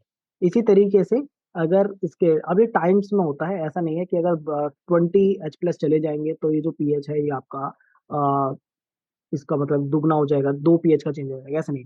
अगर आपको इसमें 100 का चेंज लाना है तो उसके लिए आपको कम से कम 10⁻2H+ आयन ट्रांसफर करने पड़ेगा। जब 10⁻2H+ ट्रांसफर करोगे तो आपका यहाँ पर कितना हो जाएगा? -2, मतलब 2 पीएच का डिफरेंस आ जाएगा, जो अक्रॉस का डिफरेंस है, राइट? तो ये मतलब मैंने आपको बताने की कोशिश की है कि 10H+ आयन जब एक बार में आपके यहाँ पे ट्रांसफर हुए तो उससे 1 pH यूनिट का डिफरेंस जनरेट हो जाता है।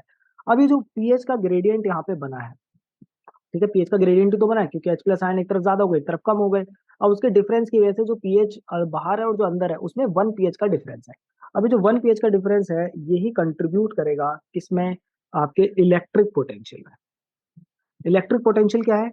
इलेक्ट्रिक पोटेंशियल होता है जब आपका जो चार्ज का जब एक तरफ पॉजिटिव ज्यादा है एक तरफ पॉजिटिव कम है, तो उसी की वजह से क्या बनता है, पोटेंशियल बन जाता है। ठीक है, पोटेंशियल जैसे मैंने आपको बताया था बैटरी में एक पॉजिटिव एक नेगेटिव है, पॉजिटिव नेगेटिव मतलब एक हाई पोटेंशियल पे एक लोअर पोटेंशियल पे है, उनका जो डिफरेंस है वही उस बैटरी का पोटेंशियल कहलाएगा। ठीक है, कि 10 वोल्ट की बैटरी है तो उनके बीच का डिफरेंस 10 वोल्ट है।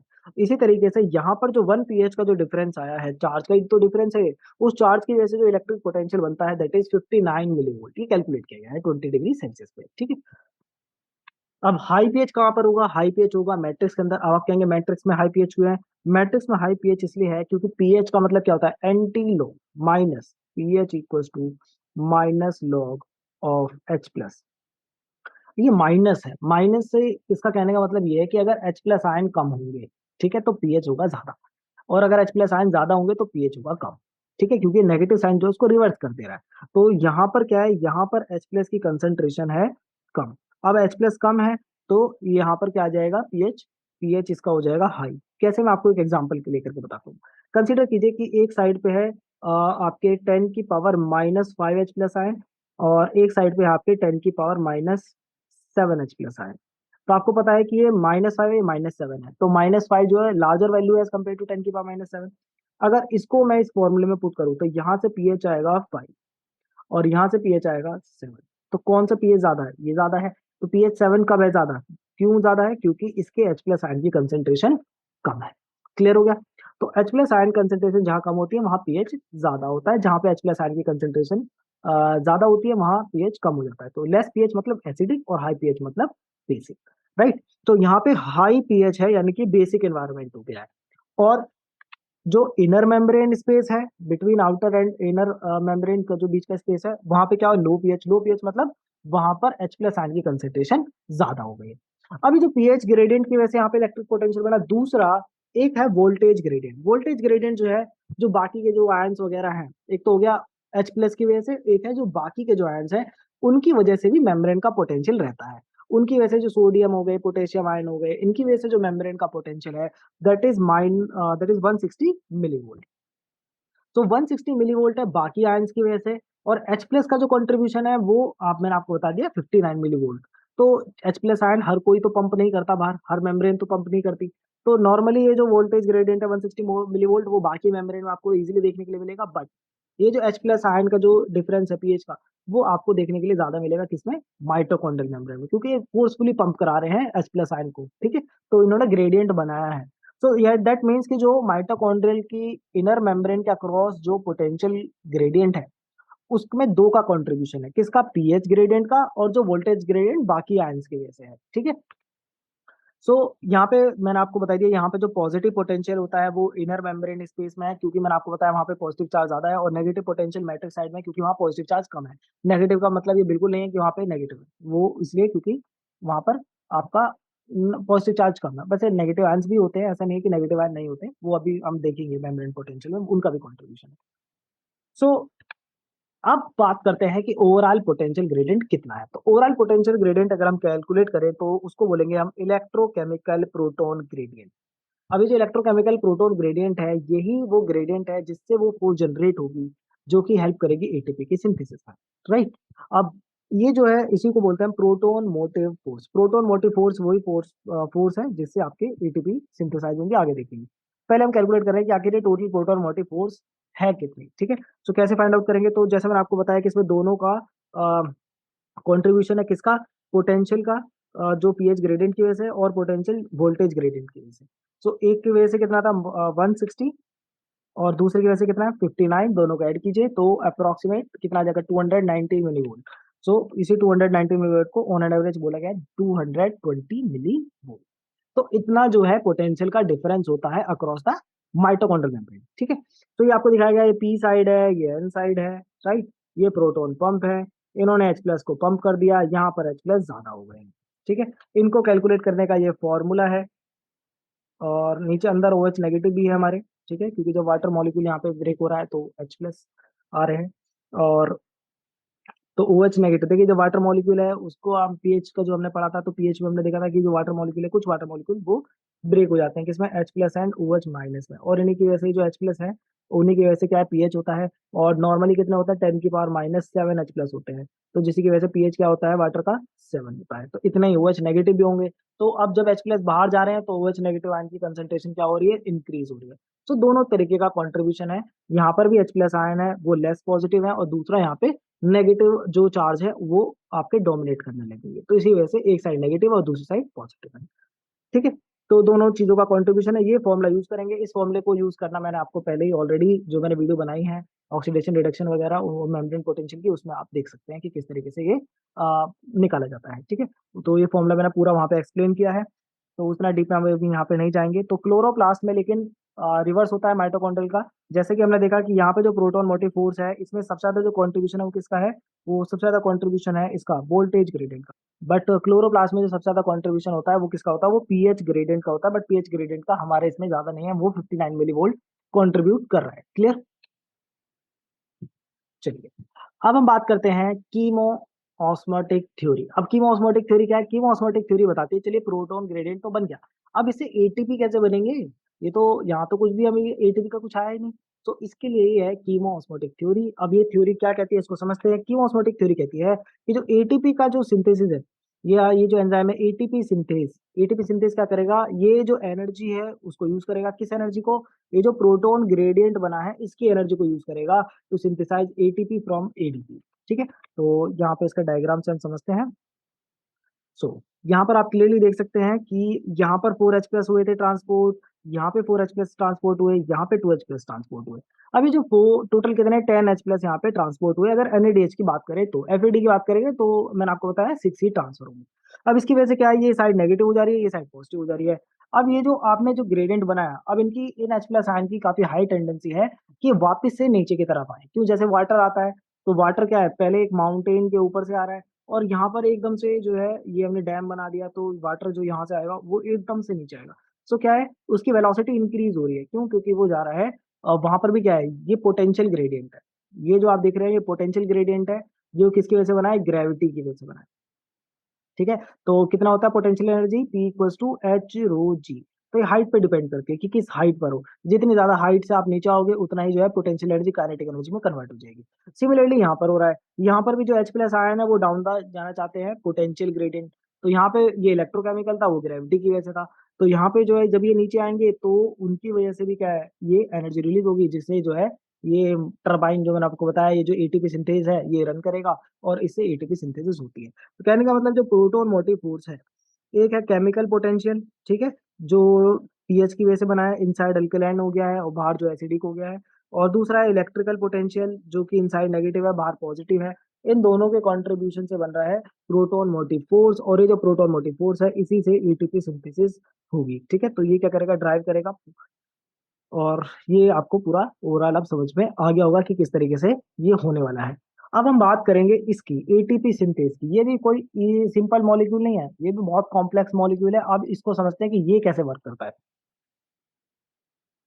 सो एटीपी सिंथेज, इसको F0 F1 कॉम्प्लेक्स भी बोलते हैं, और इसके साथ इसे कॉम्प्लेक्स 5 भी बोलते हैं। ठीक है, क्योंकि 4 के बाद क्या आ रहा है 5, तो इसको कॉम्प्लेक्स 5 भी बोल सकते हैं। अब एटीपी सिंथेज आपको पता ही है, प्रोटॉन मोटिव फोर्स का यूज करेगा, क्या बनाएगा, एटीपी। अब एटीपी बनाने के जो ये मशीनरी है, ये देखिए किस तरीके से दिख रही है। तो इसमें ये भी एक ट्रांस मेम्ब्रेन पार्ट है और एक आउटर है। तो इसमें से एक पार्ट जो है इसको F0 बोला गया है, और एक पार्ट को बोला गया है F1। तो नीचे का जो पार्ट है ये F0 है, ऊपर वाला पार्ट F1 है। ठीक है, तो इसी को समझेंगे कि इसके क्या क्या कंपोनेंट है। तो ये आप देख सकते हैं इसका लार्जर ओवरव्यू। ठीक है, तो ये थोड़ा सा आपको दिखाया गया है कि कहाँ पे हेलिक्स वगैरह है, किस तरीके से है। तो मेनली आप देख सकते हैं ये हेलिक्स हेलिक्स हेलिक्स बहुत सारे भरे हुए हैं यहाँ पर। ठीक है, चलिए, तो दो कंपोनेंट जैसे मैंने बताया कि F0 है और एक F1 है। ठीक है, अब F0 के बारे में देखते हैं कि F0 के अंदर क्या क्या है। तो F0 जो है ये आपका इम्बेड रहता है इनर माइटोकॉन्ड्रियल मेम्ब्रेन में, जैसे कि मैंने आपको बताया था। ठीक है, ये आपका पार्ट नीचे की तरफ है। इसमें एक ए सब यूनिट है, दो बी सब यूनिट है और 9 से 12 सी सब यूनिट है। जैसे कि आप यहाँ देख सकते हैं, ये आपका ए सब यूनिट है, ये आपकी सी सब यूनिट्स है, और इसके अलावा ये आपकी दो बी सब यूनिट है। तो एक ये है और एक इसके पीछे है, तो दो है, ठीक है। तो एक्चुअली में जो बी सब यूनिट है ना, ये होल्ड किए हुए है किसको, पूरे इसको। ये क्या कर रही है, एफ नॉट को, कि जो ए और ये सी सब यूनिट है उसको, ये जो F1 पार्टिकल है इसका, इसके इसे अटैच करके रखे हुए हैं, ताकि ये सिस्टम एक साथ कंबाइंड रहे, ठीक है। अब देखते हैं कि आखिर होगा क्या। तो सी सब यूनिट क्या है, जो सी सब यूनिट जैसे मैंने आपको यहाँ पे दिखाया कि ये सब हेलिक्स है। तो ये जो है यहाँ पर दो हेलिक्स हैं, ठीक है, इसके अंदर, और मेम्ब्रेन के अंदर रहे हैं ये आपके। फिर ए सब यूनिट में क्या है, हाफ चैनल होते हैं। अभी हाफ चैनल कैसे दिखते हैं, इनको अभी मैं आपको शो करूंगा। तो अब ये जो हाफ चैनल है, इनके थ्रू प्रोटॉन मूव करता है। कैसे मूव करता है वो अभी आप देखेंगे इसमें। तो ये देखिए, ये है आपके, ये आपका सी है, ठीक है, और ये आपका ए सब यूनिट है। तो इसमें क्या है कि सबसे पहले H प्लस आयन यहाँ से एंटर करेगा। ये क्या है, ये है आपका इंटरमेम्ब्रेन स्पेस, और ऊपर की साइड है आपका मैट्रिक्स साइड। तो ऊपर मैट्रिक्स है, नीचे इंटरमेम्ब्रेन स्पेस है। तो डाउन द प्रोटॉन ग्रेडियंट ये मूव करेगा, तो H प्लस आयन। अब इसके अंदर ये हाफ चैनल, जैसा मैंने बताया ना, हाफ चैनल बने हुए हैं, तो एक चैनल ये है और एक चैनल ये है। तो एक चैनल में तो ये पहले एंटर कर जाएगा। जब ये एंटर कर जाएगा तो ये यहाँ पे इस स्पेस में ऑक्यूपाई कर लेगा। अब इस स्पेस से अगर इसे बाहर निकलना है, दूसरी साइड पे जाना है, तो दूसरी साइड जाने के लिए ये दूसरा जो आपका जो चैनल है, जो कि इसको अक्रॉस द मेम्ब्रेन ट्रांसपोर्ट करेगा, वो एक्चुअली थोड़ा साइड में है। अब इसको अगर यहाँ पर आना है, तो एक्चुअली में क्या है कि इसे, इसको, ये जो आपका सी कॉम्प्लेक्स है, इसको रोटेट करना पड़ेगा। तो जैसे मैंने बताया था कि जैसे वाटर जो है वो जब आता है डाउन द हिल, तो उसे टरबाइन रोटेट कराए जाते हैं। इसी तरीके से जब H प्लस जो है, ये जब ऊपर डाउन द प्रो ये जाने की कोशिश करेगा पोटेंशियल ग्रेडियंट, तो उस केस में ये क्या करेगा, इसको रोटेट करेगा। तो सी सब यूनिट्स को इसको रोटेट कराना पड़ेगा।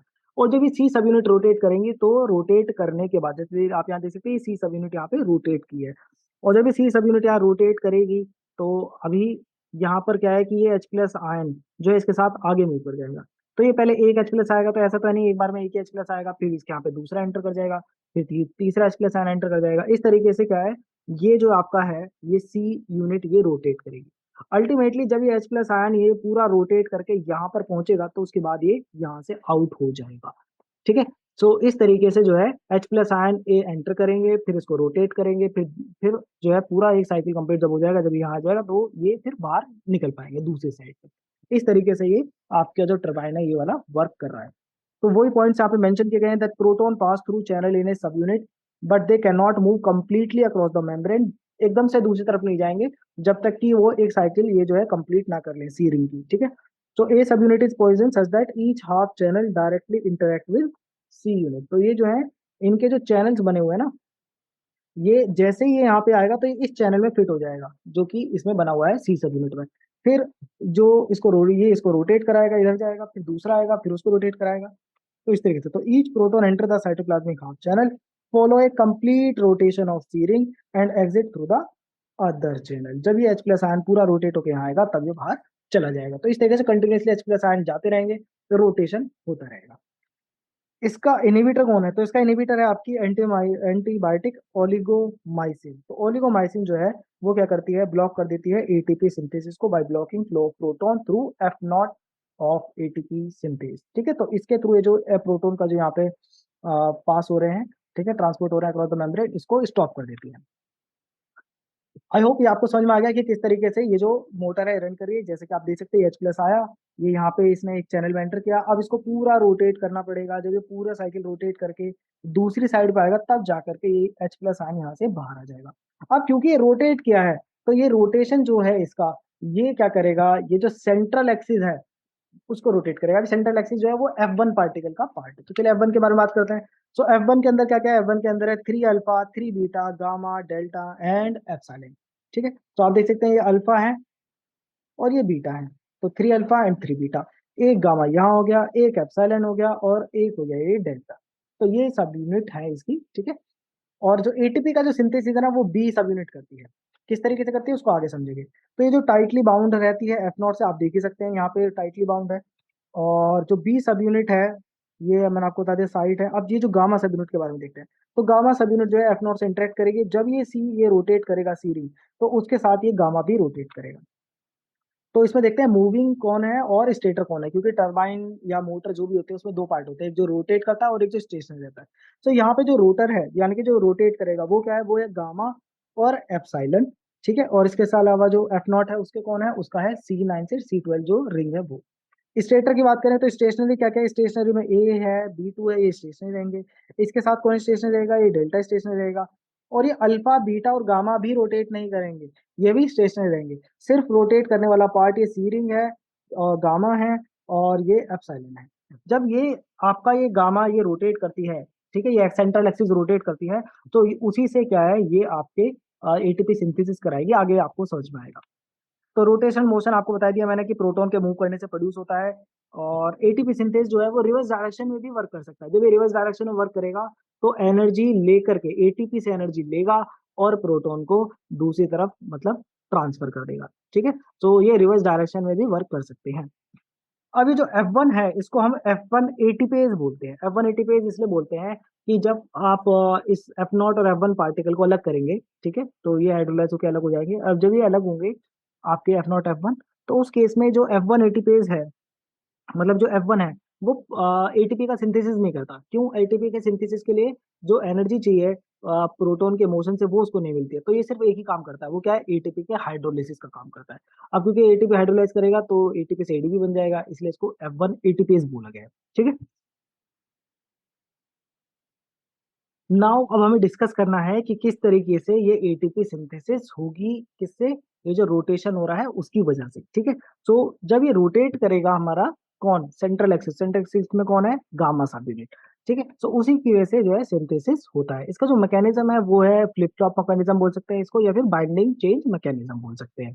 इसमें क्या होता है कि जो अल्फा और बीटा सब यूनिट हमने देखी थी, जो F1 के पार्ट है, ठीक है, उसमें कंफर्मेशन चेंज आता है, किसमें, लेकिन सिर्फ बीटा सब यूनिट में। तो बीटा सब यूनिट में क्या चेंज आता है, तो बीटा सब यूनिट की तीन कंफर्मेशनल स्टेट हो सकती है। क्या क्या है, तो इसमें है ओ स्टेट यानी कि ओपन स्टेट, एक एल स्टेट या लूज स्टेट, और टी है टाइट स्टेट।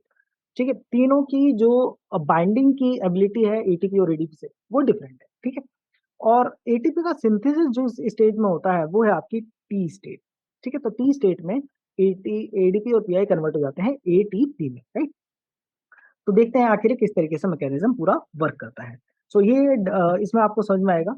तो सबसे पहले देखिए, ये आपका है, ये जो ग्रीन एरो है ये एक्चुअली में गामा यूनिट है। ठीक है, और ये जो गामा यूनिट है जब ये रोटेट करती है तो उसी की वजह से क्या है, ये जो आपकी स्टेट है बीटा सब यूनिट वो चेंज होती है। अब आपको पता है बीटा तीन सब यूनिट है, एक दो एंड ये है थर्ड, तो तीन है। तीनों अलग अलग स्टेट में रहते हैं, OLLT। ठीक है, और OLT जो किससे डिटरमाइन होगा, ये जो है, ये जो आपका सेंट्रल एक्सिस जब रोटेट करेगी तो उससे इनमें कंफर्मेशन चेंज आता है। तो जैसे कि आप देख सकते हैं कि जब ये यहाँ पर इसमें तो इस बीटा की तरफ यहाँ पर है, तो ये क्या है, इसने एटीपी को रिलीज कर दिया। एटीपी को रिलीज कर दिया इसका मतलब ये जो है इससे लूजली बाउंड था, ये आपका ओपन स्टेट है, तो ओपन स्टेट में एटीपी यहाँ से रिमूव हो गया। अब क्या होगा, अब इस स्टेज में अब यहाँ पे थ्री प्रोटोन, जब थ्री प्रोटोन आयंस, ठीक है, जब आपके किस में एंटर करेंगे, जब वो एंटर करेंगे सी रिंग में। ठीक है, तो और जब ये बाहर निकलेंगे थ्री, तो थ्री एंटर करेंगे तो थ्री बाहर भी निकल जाएंगे दूसरी साइड से। तो उस केस में क्या है कि जब ये रोटेट करेगा, कितना रोटेट करेगा, 120 डिग्री। तो 120 डिग्री रोटेशन होता है थ्री प्रोटोन आयन से, और इसी की वजह से क्या है, कंफर्मेशनल स्टेट चेंज होगी। अब ये एरो यहाँ पर है, सो अब ये एरो यहाँ पर आ जाएगा। अब देखिए इस यहाँ पर पहले क्या था, यहाँ पर था एटीपी, तो ये पहले से जो एटीपी प्रोड्यूस हो गया था वो अभी तक बाहर नहीं निकला था। वो बाहर तभी निकलेगा जब ये इसकी तरफ आएगा। ठीक है, मतलब जो सेंट्रल एक्सिस रोटेट करेगी तो गामा जो सब यूनिट है जब वो इसकी तरफ पॉइंट करेगा तो ये जो है एटीपी फिर यहाँ से निकल जाएगा। याद रखें एटीपी तभी निकलेगा जब ये जो आपकी ये जो साइड थी, ये ओपन साइड थी, इसमें एडीपी और पीआई आके बाइंड करेगा। जब तक एडीपी पीआई आके यहाँ पे बाइंड नहीं करता एटीपी का रिलीज भी नहीं होता है। ठीक है, तो एडीपी यहाँ पे जैसे ही ये रिलीज होगा तो यहाँ पे क्या है, एडीपी और पीआई आकर के यहाँ पे क्या है, बाइंड कर जाएंगे। ठीक है, तो यहाँ पे क्या हुआ कि इस स्टेज में यहाँ पर ओपन स्टेट, जैसी ओपन स्टेट आती है तो इस स्टेज में कोई भी एडीपी और एटीपी, एडीपी और पीआई ये सब क्या है, बहुत ही वीकली बाउंड होते हैं।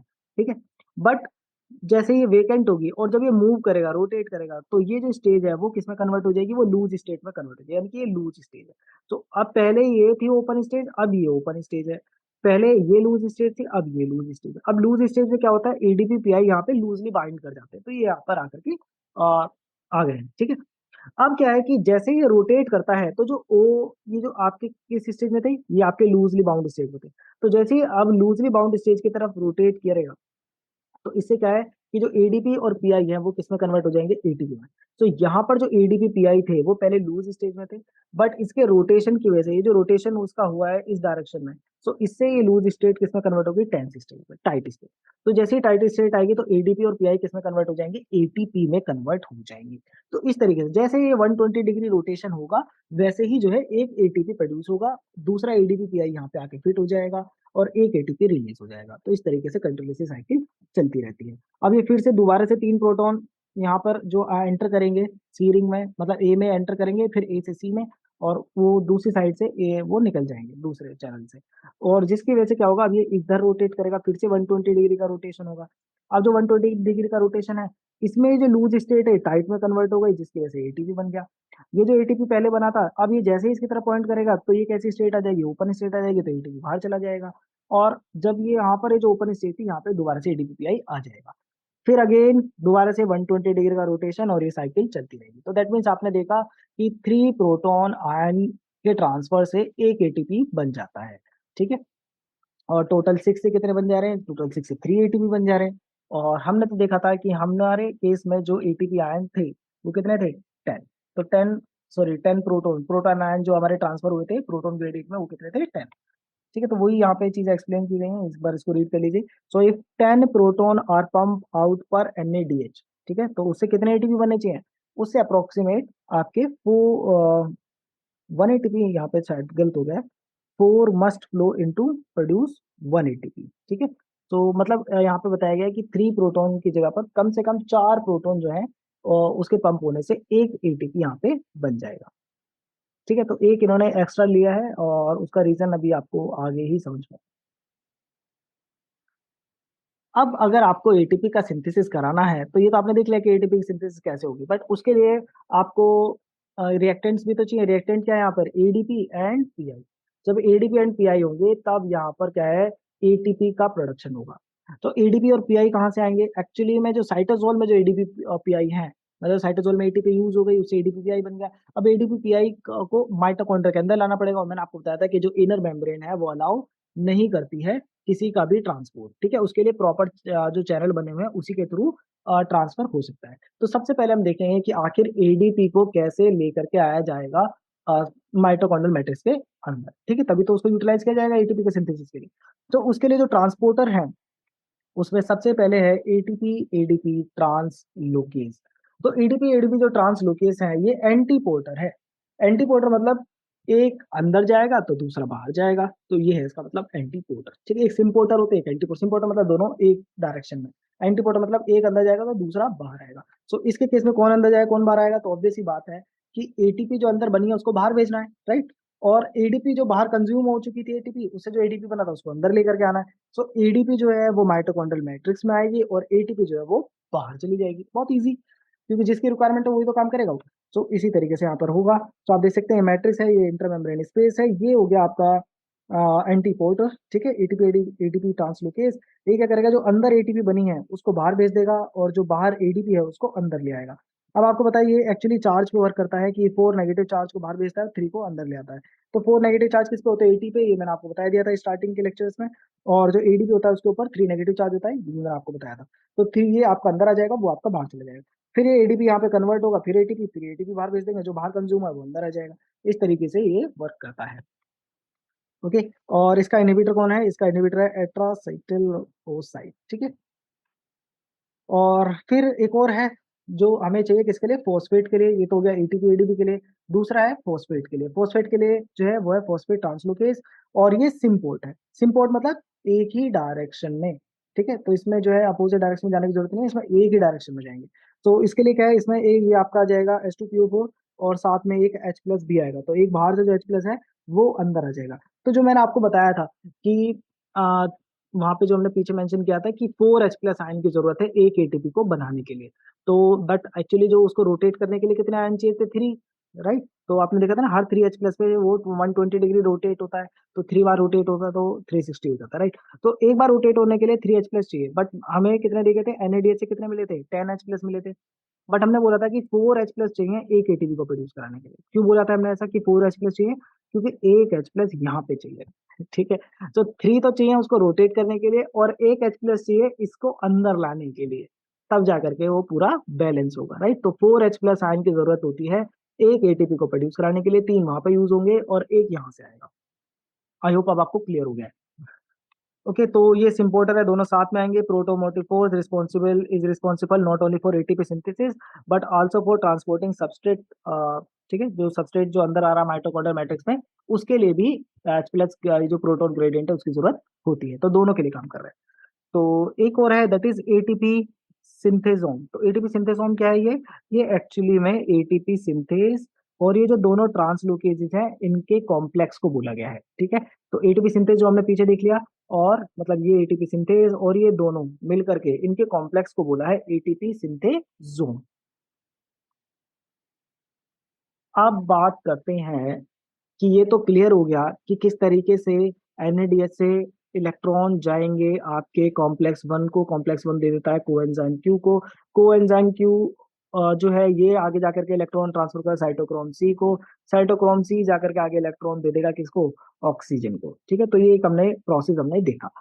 और इससे क्या है, इससे टोटल 10H+ जो है वो पास हुए, इसमें से 4H+ आयन यूज हुए एक एटीपी को सिंथेसाइज करने में। तो ये थी ओवरऑल प्रोसेस जो हमने देखी। बट इस प्रोसेस के लिए जो सबसे इंपॉर्टेंट है वो है ये NADH। अगर NADH ही नहीं होगा माइटोकॉन्ड्रिया के अंदर, तो वो कैसे जो है इस साइकिल को पूरी को रन करेगा। तो जो सिट्रिक एसिड साइकिल में प्रोड्यूस हुआ NADH वो तो यूज हो जाएगा। तो सिट्रिक एसिड साइकिल में 3 NADH बने थे, बट जो ग्लाइकोलिसिस में NADH बने थे उनको भी तो अंदर लेके आना पड़ेगा। तो उनको कैसे अंदर लेके आया जाए, तो उसके लिए भी इनर माइटोकॉन्ड्रियल मेम्ब्रेन में कुछ ट्रांसपोर्टर होंगे।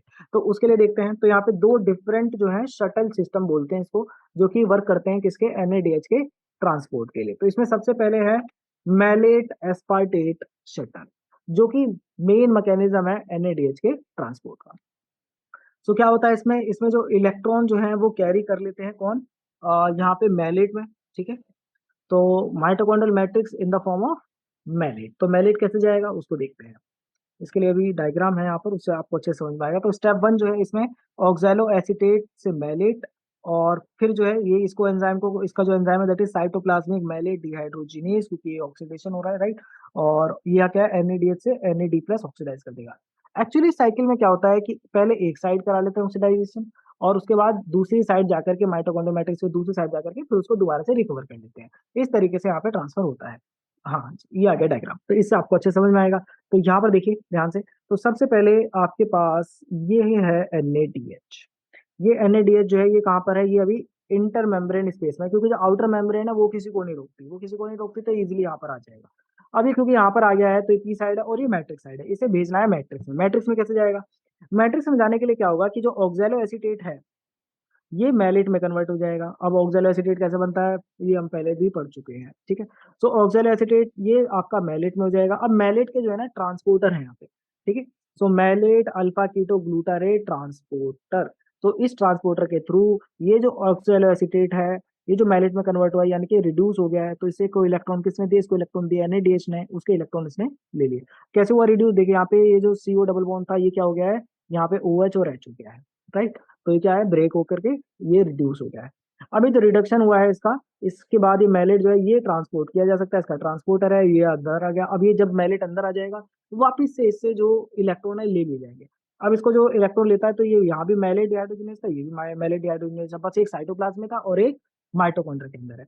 अभी जो मैलेट डिहाइड्रोजनेज है वापिस से इसे NADH कन्वर्ट कर बना लेगा, NAD+ NADH, और इसको ये वापिस से ऑक्सैलो एसीटेट यहाँ पे प्रोड्यूस हो गया। अभी जो ऑक्सैलो एसीटेट प्रोड्यूस हुआ है ये आपका एस्पार्टेट में कन्वर्ट हो जाएगा। एस्पार्टेट के ट्रांसपोर्ट है ग्लूटामेट एस्पार्टेट ट्रांसपोर्टर, ये एस्पार्टेट को बाहर ट्रांसफर कर देंगे। फिर से एस्पार्टेट ऑक्सैलो एसीटेट में कन्वर्ट हो जाएगा, उसके लिए एस्पार्टेट अमाइनो ट्रांसफरेज। अब ये क्या है कि इसमें भी यहाँ पर क्या है कि जो इनका ट्रांसफर है उसका एक ही साइकिल है, glutamate and alpha ketoglutarate की दोनों साइड चल रही है। बट इतना डीप में हमें जाने की जरूरत नहीं है, ठीक है, तो ज्यादा हो जाएगा। बट अभी आप बस इतना ही ओवरव्यू लेकर के चलिए कि देखिए जब ये आ रहा है एस्पार्टेट यहाँ पर, तो उसके आने से क्या है, ये जो ग्लूटामेट है ये भी अंदर आता है। ठीक है, तो ये आप देख सकते हैं ग्लूटामेट अंदर जा रहा है। फिर ये glutamate alpha alpha ketoglutarate में कन्वर्ट होकर फिर ये दूसरे चैनल से बाहर जाता है जिससे मैलेट अंदर आ रहा है। तो ये दोनों दो के लिए काम करते हैं, मैलेट अल्फा कीटो ग्लूटारेट, और एक है ग्लूटामेट एंड एस्पार्टेट। इससे पूरा ये साइकिल चलता है, क्योंकि ये जो आपका एस्पार्टेट से ऑक्सैलोएसिटेट बनता है उसमें अल्फा कीटो ग्लूटारेट से ग्लूटामेट बनता है। ठीक है, तो ज्यादा डीप में नहीं जाना, बस आप ये समझिए कि एनएडीएच का ट्रांसफर किस तरीके से हुआ है। दो स्टेप है, ऑक्सैलोएसिटेट से मैलेट और मैलेट से ऑक्सैलोएसिटेट। नाउ जो दूसरा है मैकेनिज्म जिससे एनएडीएच का ट्रांसफर होता है, तो एक तो आपने पीछे देख लिया सिस्टम, और दूसरा है यहाँ पर आपका ग्लिसरॉल 3 फॉस्फेट शटल। तो ग्लिसरॉल 3 फॉस्फेट शटल कैसे काम करता है, ये थोड़ा अलग तरीके से काम करता है। यहाँ पर जो इलेक्ट्रॉन है वो डायरेक्टली एनएडीएच जो है ना वो ट्रांसफर कर देगा। कैसे ट्रांसफर करेगा देखते हैं। तो ये आप देखिए, ये है आपका कॉम्प्लेक्स 3। कॉम्प्लेक्स 3 आपको क्या चाहिए होता है, साइटोक्रोम चाहिए इसके पास, तो इसको QS2 चाहिए होता है। अब ये QS2 कैसे आएगा देखिए, यहाँ पर जो है ग्लाइकोलिसिस से जो एनएडीएच बना, वो एनएडीएच अपने इलेक्ट्रॉन्स को ट्रांसफर कर देगा डाहाइड्रोक्सी एसीटोन फॉस्फेट को, और किस में कन्वर्ट हो जाएगा, ये कन्वर्ट हो जाएगा ग्लिसरॉल 3 फॉस्फेट में। ठीक है, तो यहाँ पे जो कीटोन ग्रुप था वो किस में कन्वर्ट हो जाएगा, वो OH ग्रुप में कन्वर्ट हो जाएगा। तो ये क्या है, कार्बोहाइड्रेट है, dihydroxy acetone phosphate and glycerol 3 phosphate, दोनों 3 कार्बन शुगर है। एक कीटोन है और एक एल्डोज शुगर है। तो ये आपका कीटोन शुगर एल्डोज में कन्वर्ट हो गई, कैसे, इसका ऑक्सीडेशन यहाँ पे करा दिया, और ये आपका यहाँ पर आ गया। ठीक है, सो अब इसमें क्या है कि जो ग्लिसरॉल 3 फॉस्फेट है, अब ये क्या करेगा, अपने जो इसने इलेक्ट्रॉन लिए थे, ठीक है, किससे, ये जो एनएडीएच है उसको किसको ट्रांसफर कर देगा, एफएडी को ट्रांसफर कर देगा। अब ये एफएडी को जो ट्रांसफर हो रहा है ये क्या है, माइटोकॉन्ड्रियल ग्लिसरॉल 3 फॉस्फेट डिहाइड्रोजनेज। ये इसका इलेक्ट्रॉन को ट्रांसफर करा देगा एफएडी को। अब ये जो एफएडी से क्या बन जाएगा, एफएडीएच 2 बन जाएगा, और एफएडीएच 2 कहाँ जाएगा, ये जाएगा, किसको देगा इलेक्ट्रॉन, ये देगा कॉम्प्लेक्स 2 को, क्योंकि कॉम्प्लेक्स 2 ही इससे इलेक्ट्रॉन लेता है। अब जब ये कॉम्प्लेक्स 2 से इलेक्ट्रॉन लेगा तो नॉर्मली जो हमने देखा था कि एनएडीएच जब ये माइटोकॉन्ड्रियल मैट्रिक्स में होता है तो टोटल 10 प्रोटॉन का ट्रांसफर करा रहा था। लेकिन अगर इस शटल के थ्रू अगर एनएडीएच अपने इलेक्ट्रॉन ट्रांसफर करता है, तो उसमें ये इसने तो इलेक्ट्रॉन एफएडीएच 2 को दे दिया, और वो शटल 2 कॉम्प्लेक्स 2 में जाते हैं। कॉम्प्लेक्स 2 तो कोई प्रोटॉन देता ही नहीं है, तो उसमें कितने जाते हैं, उसमें सिर्फ 6H+ जाते हैं। तो यानी कि अगर एनएडीएच इस पाथवे के थ्रू, इस शटल के थ्रू इलेक्ट्रॉन को ट्रांसफर करता है, तो उस केस में सिर्फ 6 ही प्रोटॉन जो है वो अक्रॉस द मेम्ब्रेन ट्रांसफर होंगे, राइट, क्योंकि एफएडीएच 2 के केस में 6 ही प्रोटॉन दिए जाते हैं। सो यही वो शटल है, इसमें 3 स्टेप है। सबसे पहले डिहाइड्रोक्सी एसीटोन फॉस्फेट कन्वर्ट हो जाएगा ग्लिसरॉल 3 फॉस्फेट में, इसके लिए एंजाइम है ग्लिसरॉल 3 फॉस्फेट डिहाइड्रोजनेज। फिर इलेक्ट्रॉन का ट्रांसफर एफएडी को हो जाएगा, और फिर एफएडी से कोएंजाइम Q को। नेक्स्ट है अनकपलिंग एजेंट। अभी जो अनकपलिंग एजेंट है या आयनोपोर्स है, इनका काम होता है कि ये ऑक्सीडेशन और फॉस्फोराइलेशन को अनकपल कर देते हैं। जो ऑक्सीडेटिव फॉस्फोराइलेशन है उसको अनकपल कर रहे हैं। कैसे अनकपल कर रहे हैं, तो ये NADH FADH2 इन सब का जो है ऑक्सीडेशन तो होने देते हैं, ठीक है, ऑक्सीजन का रिडक्शन भी होने देंगे, बट जो एटीपी का सिंथेसिस है उसको स्टॉप कर देंगे। अब एटीपी का सिंथेसिस कैसे स्टॉप हो रहा है, एटीपी का सिंथेसिस इसलिए स्टॉप हो रहा है क्योंकि ये जो प्रोटॉन ग्रेडियंट बना था ये उसको बनने नहीं देते। कैसे नहीं बनने देते, तो इसमें देखते हैं। इसमें सबसे पहले डीएनपी। अब ये डीएनपी क्या है, ये एक वीक एसिड है जो कि सॉल्यूबल है लिपिड बाइलेयर में। और ये क्या करता है, ये आपका, ये प्रोटोनेटेड फॉर्म में और न्यूट्रल फॉर्म दोनों फॉर्म में जो है ये आपका लिपिड बाइलेयर में रह सकता है, ठीक है, एनालिसिस में। तो डीएनपी क्या करता है, ये आपका प्रोटॉन को पिक करता है किसमें, इंटर मेम्ब्रेन स्पेस से, डिफ्यूज करता है अक्रॉस माइटोकॉन्ड्रियल मेम्ब्रेन, और वहां पे जाकर के प्रोटॉन को रिलीज कर देता है। तो एक तरीके से क्या कर रहा है, ये आपके जो प्रोटॉन ग्रेडियंट बना रहे थे लोग उसको क्या कर रहा है, उसमें से वापस से H+ आयन को नीचे वापस ले आ रहा है, क्योंकि डिफ्यूज हो सकता है लिपिड बाइलेयर से। अब डिफ्यूज हो सकता है तो ये अपनी मनमानी कर रहा है। तो इसी वजह से क्या है, क्या होगा कि जब ये H+ आयन इंटरमेम्ब्रेन स्पेस से मैट्रिक्स में लेकर के आएगा, तो उससे जो एक्सेस एनर्जी है उसको वो रिलीज होगी किसकी फॉर्म में, हीट की फॉर्म में, ठीक है। So energy release by oxidation of NADH in the presence of DNP is converted to heat. Clear है, क्योंकि वो एनर्जी कहीं ना कहीं तो जाएगी ही। इसी तरीके से थर्मोजेनिन है, अब ये जो थर्मोजेनिन है ये उन एनिमल्स में होता है जिसमें उनको गर्म रखने की जरूरत है, जैसे न्यू बॉर्न बेबी हो गया, और या फिर हाइबरनेशन इन एनिमल्स, ठीक है। तो जो हाइबरनेटिंग एनिमल्स हैं वो अपनी बॉडी को किस तरीके से गर्म रखेंगे, तो वो है थर्मोजेनिन। फिर है आयोनोफोर्स। तो आयोनोफोर्स क्या है, इसमें ये लाइपोफिलिक मॉलिक्यूल्स है, यानी कि ये भी आपका आराम से मूव कर सकते हैं, और ये बाइंड करते हैं स्पेसिफिक आयन से, और उनका फैसिलिटेट करते हैं क्या, ट्रांसपोर्ट अक्रॉस द मेम्ब्रेन, ठीक है। ये आपने मेम्ब्रेन चैनल में पढ़े होंगे। इसी में एक है वेलिनोमाइसिन, इसका ये भी आपने सुना होगा। तो वेलिनोमाइसिन क्या करता है, ये पोटेशियम आयन के ट्रांसपोर्ट मतलब उसमें कराएगा, ठीक है, और मेम्ब्रेन को परमिट करेगा पोटेशियम आयन के लिए, और जिससे की वजह से क्या है कि जो इलेक्ट्रो पोटेंशियल है, ठीक है, अक्रॉस द मेम्ब्रेन जो वोल्टेज ग्रेडियंट है उसको कम कर देगा, क्योंकि जो वो इसके ऊपर जो पॉजिटिव चार्ज है, पॉजिटिव चार्ज को नीचे ले आओगे तो वोल्टेज इतना रहेगा नहीं, और जिसकी वजह से जो H प्लस आयन है वो इतने फ्लो नहीं कर पाएंगे अक्रॉस द मेम्ब्रेन। ठीक है, तो एक बार बस इनको रीड कर लीजिएगा। अब हम बात करेंगे पीओ रेशो की। अब ये पीओ रेशो क्या है? पीओ रेशो बताएगा कि भाई NADH और FADH2 से आखिर एटीपी कितनी प्रोड्यूस होंगी, उसको ये बताएगा। ठीक है, तो ईच मोल ऑफ NADH और FADH2 कैरीज कितना, 2 इलेक्ट्रॉन। ठीक है, तो NADH भी 2 इलेक्ट्रॉन लाता है, FADH भी 2 इलेक्ट्रॉन लाता है, लेकिन हमने देखा था कि NADH से कितने यहाँ पे ट्रांसफर होते हैं, NADH से ट्रांसफर होते हैं 10H+ आयन। ठीक है, बट FADH से कितने ट्रांसफर होते हैं, 6H+ आयन। अब 10H+ ला रहे हैं तो अप्रोक्सीमेट 3 एटीपी बननी चाहिए, और FADH से कितने 2 एटीपी बननी चाहिए, बट ऐसा होता नहीं है। ठीक है, अगर हम मैक्सिमम कंसिडर करें कि मैक्सिमम कितना है, बट वैसा मैंने आपको बताया था कि 4H+ की रिक्वायरमेंट होती है, और उसके बाद ही जो है आपका वो बन पाएगा एटीपी, राइट। तो अप्रोक्सीमेट कितना है, 10H+ है। हमें कितने मिल रही है, 4H+ है, जो उसको देनी होंगी, ताकि एटीपी सिंथेसिस हो सके। एक एटीपी का सिंथेसिस के लिए 4 चाहिए, मैंने आपको बताया था। तो इसको अगर डिवाइड करेंगे तो 4 2 8। ठीक है, तो 2 और ये तो 2 आ जाएगा, 0 हो जाएगा, 4 5 20, तो कितना हो गया, 2.5। इसीलिए बोला जाता है कि जो NADH है उससे कितने एटीपी बनेंगे, उससे 2.5 एटीपी बनेंगे। तो ये एक्चुअली पीओ रेशो ये बताता है कि किससे कितने एटीपी बनते हैं। तो NADH जो है उसका 2.5 है, यानी कि 2.5 एटीपी यहाँ पे प्रोड्यूस कराएगा। क्यों कराएगा, मैंने आपको बता दिया कि एक के लिए 4H+ चाहिए, और इसके थ्रू जो H+ ट्रांसफर होते हैं वो 10 है, बट हमेशा ऐसा नहीं होता, वो इसके शटल सिस्टम पे भी डिपेंड करता है, राइट।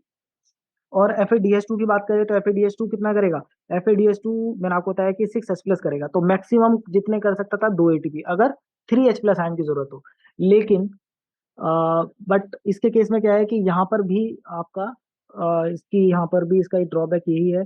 तो इसके केस में भी यहाँ पर 4H+ अगर हम कंसिडर करें, और ये 6H+ देता है, तो उसके केस में कितना हो जाएगा, 4 1 जा 4, और 4 1.5, तो ये हो गया 1.5 एटीपी। तो FADH2 से 1.5 एटीपी बनेंगे, और NADH से 2.5 एटीपी बनेंगे, क्योंकि थ्री दोनों को ही 4 प्रोटॉन्स तो लगेंगे ही, तभी जाकर के एटीपी का सिंथेसिस होगा, क्योंकि फॉस्फेट तो सभी को ही चाहिए। जो फॉस्फेट अंदर आता है, मतलब फॉस्फाइल ग्रुप, तो उसके लिए क्या चाहिए, उसके लिए आपको H+ भी चाहिए, क्योंकि वो सिम्पोर्टर है, राइट। तो ये आपको अब क्लियर हो गया होगा कि NADH से 2.5 एटीपी क्यों बन रहा है, और FADH से 2 से 1.5 एटीपी क्यों बन रहे हैं।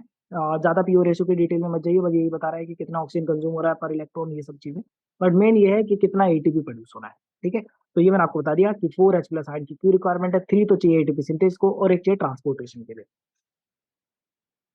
तो ओवरऑल समरी पर आ चुके हैं हम, समरी ऑफ एटीपी सिंथेसिस। ठीक है, आप लोग मुझे पता है थोड़ा चीजें ज्यादा हो रही है, बट ये आपको बस समझ लेंगे तो भी आपके गेट के क्वेश्चन जो है इजीली सॉल्व हो जाएंगे। बट CSR जो स्टूडेंट है उनको तो अच्छे से सारी चीजें याद रखनी पड़ेगी, मेमोराइज करनी पड़ेगी। ठीक है, तभी वो आप आंसर दे पाएंगे। तो देखिए, तो ग्लाइकोलिसिस में कितने आपको मिले थे, ग्लाइकोलिसिस में 2 NADH मिले थे और 2 एटीपी मिले थे, राइट। अब ये जो 2 NADH ग्लाइकोलिसिस से मिले हैं उसके 2 पोर्टर हैं, राइट। अब मैंने आपको बताया कि एक NADH से कितनी एटीपी बनेगी, एक NADH से, क्योंकि 10H+ देता है, तो 10H+ डिवाइडेड बाय 4H+, जो कि एक के लिए चाहिए, तो 2.5 एटीपी। तो एक से आपकी बनेगी 2.5 एटीपी। तो 2 NADH है तो कितनी बनेगी, एक से 2.5 है तो 2 से बनेगी 5। लेकिन तब है जब उसने कौन सा दो आप मैंने बताए थे शटल सिस्टम, तो अगर वो मैलेट ऑक्सैलोएसिटेट वाला जो है उसको यूज करेगा तो 5 बन जाएगी। लेकिन अगर वो दूसरा वाले को यूज करेगा जो ग्लिसरॉल 3 आपने देखा था फॉस्फेट वाला, उस केस में ये सिर्फ 3 ही बना पाएगा। क्यों, क्योंकि उस केस में FAD को ट्रांसफर कर देता है, और जब ये FAD को ट्रांसफर कर देगा तो उस केस में क्या है कि FAD तो आपका डायरेक्ट किसको देता है, साइटोक्रोम C। तो टोटल 6 ही जो है H+ आयन ट्रांसपोर्ट हो पाते हैं, डिवाइड बाय 4H+, तो उसके केस में 1.5 एटीपी। तो एक 1.5 एटीपी, दो कितने बना देगा, 3। तो ये डिपेंड करता है कि किस शटल सिस्टम के थ्रू ये जो आपकी साइटोजोलिक NADH है वो ट्रांसपोर्ट की गई है to the inner mitochondrial, sorry, across the membrane. ठीक है, माइटोकॉन्ड्रिया मैट्रिक्स में कैसे ट्रांसफर हुआ है। फिर है पायरुवेट ऑक्सीडेशन। पायरुवेट ऑक्सीडेशन में आपको पता है 2 पायरुवेट बनते हैं एक ग्लूकोज से, राइट। सो पायरुवेट का ऑक्सीडेशन जब एक से एक NADH बनता है तो 2 पायरुवेट के ऑक्सीडेशन होंगे, यानी कि वो एसिटाइल CoA में कन्वर्ट हो रहा है ना, तो उससे 2 NADH बनेंगे। अब ये 2 NADH है, ये तो ये वर्क कहाँ होता है, ये मैट्रिक्स के अंदर ही होता है, तो ऑब्वियसली बात है वहीं पे रहेंगे, तो उस केस में ट्रांसफर की जरूरत ही नहीं है, तो 5 एटीपी यहाँ पे बन गए। उसके बाद एसिटाइल CoA जो है वो सिट्रिक एसिड साइकिल में जाएगा, जहां पर एक एसिटाइल CoA से 3 NADH बने थे, बट क्योंकि यहाँ पे 2 आपके एसिटाइल को हैं, क्योंकि एक पायरुवेट, दो पायरुवेट थे, दो पायरुवेट से दो एसिटाइल को है, तो यहाँ पे टोटल कितने हो गए 6 NADH। अब ये 6 NADH है, एक आपको पता ही है, एक से मिलते हैं 2.5, तो 6 से कितने मिलेगी 15, क्योंकि मैं माइटोकॉन्ड्रियल मैट्रिक्स के अंदर ही है तो कोई दिक्कत नहीं है।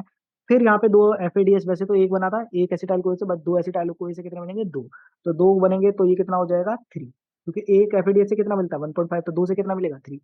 और या तो एक ATP जनरेट हुआ था GTP, तो बट क्योंकि यहाँ पे दो एसिटाइल को हैं तो दो ATP दो GTP, सो ओवरऑल जो है वो कितना है 30 एंड 32। तो या तो 30 ATP जनरेट होगी या 32 ATP जनरेट होंगी, ये डिपेंड करेगा, किस पे डिपेंड करेगा कि जो NADH है वो किस शटल सिस्टम के थ्रू अंदर लाया गया है। तो जैसे मैंने आपको बताया था कि ग्लाइकोलिसिस ग्लाइकोलिसिस से जो NADH बनी है, अगर ये मैलेट एस्पार्टेट शटल से लाया जाएगा तो 5 ATP, और ग्लिसरॉल 3 फॉस्फेट शटल से लाया जाएगा तो 3 ATP। As simple as that. I hope अब आपको पूरा मैकेनिज्म अच्छे से समझ में आ गया है, कहाँ से क्या ATP किस तरीके से पूरा प्रोड्यूस हुआ है, ठीक है। तो एक बार दोबारा देख लीजिएगा, बाकी नोट्स मैं आपको प्रोवाइड कर दूंगा, वो आपको मिल जाएंगे हमारी वेबसाइट पर ही।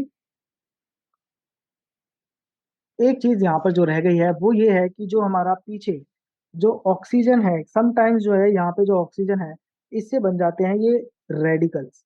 अभी जो रेडिकल्स बने हैं ना, ये थोड़े हार्मफुल हो सकते हैं, और इन रेडिकल को कौन संभालता है, इन रेडिकल को संभालता है सुपर ऑक्साइड डिस्म्यूटेज। इसका होना बहुत जरूरी है, क्योंकि ये जो ऑक्सीजन से जो रेडिकल बन रहे हैं उनको कंट्रोल करके रखेगा, अदरवाइज क्या है, ये जा करके इधर उधर मॉलिक्यूल्स वगैरह को डैमेज करेंगे।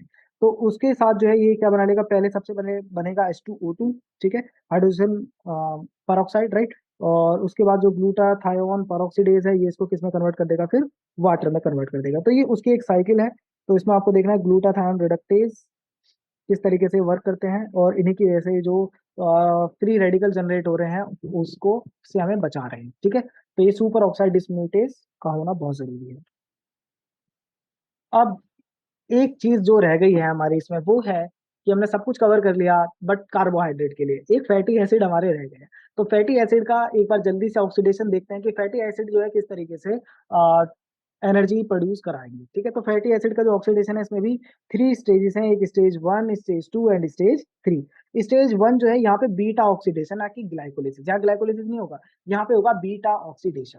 अब जो बीटा ऑक्सीडेशन होगा, इससे जो भी आपके यहाँ पे क्या प्रोड्यूस होंगे, यहाँ पे प्रोड्यूस होते हैं एसिटाइल कोए, यहाँ पे डायरेक्ट एसिटाइल कोए प्रोड्यूस हो रहा है। वहां पर जो पीछे हमने देखा था, वहां पे पहले ग्लाइकोलिस से पायरुवेट, पायरुवेट से फिर एसिटाइल कोए, उसके बाद सिट्रिक एसिड साइकिल। यहाँ डायरेक्ट एसिटाइल कोए बनते हैं, सीधा जाते हैं सिट्रिक एसिड साइकिल में पार्टिसिपेट करते हैं, और सिट्रिक एसिड साइकिल से ये जो इलेक्ट्रॉन्स यहाँ पे हाई एनर्जी इलेक्ट्रॉन्स निकलते हैं, इनको फिर NADH और FADH जो भी टू प्रोड्यूस यहाँ पे होगा, उनको फिर भेजा जाएगा किसके लिए, फॉर रेस्पिरेटरी, या फिर आप कह सकते हैं इलेक्ट्रॉन ट्रांसपोर्ट चेन या ऑक्सीडेटिव फॉस्फोराइलेशन के लिए। अब क्योंकि यहाँ पे बहुत सारे आपके इलेक्ट्रॉन्स हैं, यानी कि बहुत सारे NADH और FADH2 बनेंगे, और इसी वजह से कहते हैं कि जो आपके फैटी एसिड है वो ज्यादा एनर्जी देते हैं on oxidation as compare to carbohydrates, right. So ये बताया गया कि beta oxidation long fatty acid oxidise to acetyl CoA, ठीक है। और स्टेज 2 में फिर ये सिट्रिक एसिड साइकिल में जाएंगे, जहाँ से CO2 वगैरह प्रोड्यूस हो जाएगी, और लास्ट में जाएंगे आपके इलेक्ट्रॉन ट्रांसपोर्ट चेन में। सो ये है वो 4 स्टेप, ठीक है, ज्यादा डिटेल में हम जाएंगे नहीं। तो आप देख सकते हैं ये आपका C16 कार्बन की फैटी एसिड चेन है, 16 कार्बन है इसके अंदर, ठीक है। इसका नाम है पैल्मिटॉइल कोए, ठीक है। इसमें एक ऑलरेडी कोए यहाँ पे लगा हुआ है, और इसके बाद ये सबसे पहले असाइल कोए डिहाइड्रोजनेज आएगा, पहला यहाँ पे इसका रिडक्शन हो जाएगा, ओ सॉरी ऑक्सीडेशन हो जाएगा, ऑक्सीडेशन से FADH2 प्रोड्यूस होगा। इसके बाद फिर नेक्स्ट स्टेप में फिर यहाँ पे इनोइल कोई हाइड्रेटेज है, ये यहाँ पे H2 एंड यहाँ पे इसके मतलब H2 इसका हाइड्रेशन करा देगा, वाटर मॉलिक्यूल यहाँ पे ऐड हो जाएगा। फिर इसी तरीके से फर्दर स्टेप चलेंगे, फिर यहाँ पे एक यहाँ पर हुआ ऑक्सीडेशन, एक ऑक्सीडेशन यहाँ पर हुआ, यहाँ पे NADH बना, यहाँ पे FADH2 बना था, और इसके बाद यहाँ पर जो है दो इलेक्ट्रॉन्स इसके थ्रू वापस से जो है ये किधर भेज दिए जाएंगे, NADH डिहाइड्रोजिनेज कॉम्प्लेक्स जो हमने पढ़ा था, और ये आपका रेस्पिरेटरी चेन में पहुंच जाएंगे, ठीक है। और इसी तरीके से पूरा रिएक्शन साइकिल ये चलता रहेगा। और यहाँ पे जो है इसके बाद एक और जो है कोए यहाँ पे अटैच कराया जाएगा। अब देखिए जैसे यहाँ पे एक और कोए अटैच हुआ, तो यहाँ से क्या प्रोड्यूस हुआ, एसिटाइल कोए, और यही इंपॉर्टेंट है। तो दैट मीन्स कि ये जो 4 स्टेप है, इसमें क्या है, एक एसिटाइल कोए प्रोड्यूस होता है, दो NADH, एक NADH और एक FADH2 यहाँ पे प्रोड्यूस होता है, ठीक है। तो जो अब एक पहले अभी कितने कार्बन निकले, अभी यहाँ से 2 कार्बन निकले हैं, बट ये कितना बड़ा मॉलिक्यूल है, 16 कार्बन का मॉलिक्यूल है। अब 16 कार्बन का मॉलिक्यूल है, तो क्या है, साइकिल चलती जाएगी। सबसे पहले C16 था, C16 से अब क्योंकि 2 कार्बन निकल गए तो C14 बचेगा। अब C14 से फिर से 2 कार्बन निकलेंगे तो फिर C12 से फिर 2 कार्बन निकलेंगे, C10, C8, C6, C4, और लास्ट में फिर दोबारा से एसिटाइल कोए बन जाएगा। जो बचेगा रेसिडुअल 2 कार्बन जो बचेंगे उससे बचेगा। तो कहने का मतलब जो इसके 16 कार्बन थे उससे दो दो कर करके कार्बन निकलते रहेंगे, एसिटाइल कोए बनाते रहेंगे। वो एसिटाइल कोए जाएंगे सिट्रिक एसिड साइकिल में। इसके अलावा यहाँ पे भी NADH और FADH2 बन रहा है, ये भी जाएगा आपका ऑक्सीडेटिव फॉस्फोराइलेशन के लिए। तो काफी एनर्जी यहाँ पे रिलीज होती है। ठीक है, तो वो एक बार आप इन सब पॉइंट्स को रीड कर लीजिएगा, ज्यादा इसमें कुछ है नहीं। आपको बस ये देखना है कि सबसे ज्यादा एनर्जी जो निकलती है वो फैटी एसिड के ऑक्सीडेशन से निकलेगी, ना कि कार्बोहाइड्रेट से। तो अब एक बार देख लेते हैं कि कितना एटीपी ओवरऑल जनरेट हुए हैं यहाँ पर। ठीक है, तो ये आपका मैकेनिज्म था।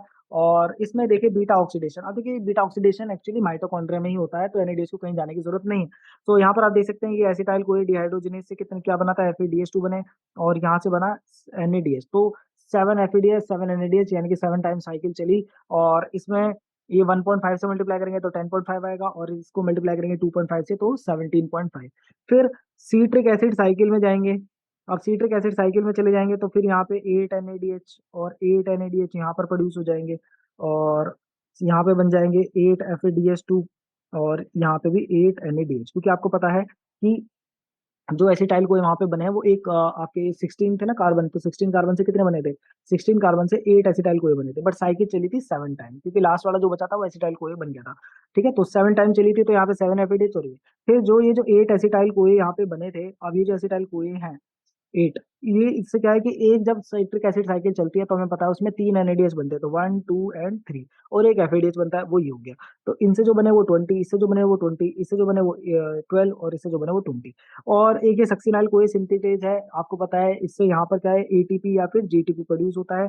तो कितनी बार साइकिल रन हुई है, 8 बार सिट्रिक एसिड साइकिल रन हुई है, तो 8 बनेंगे, तो 8 वही हो गए।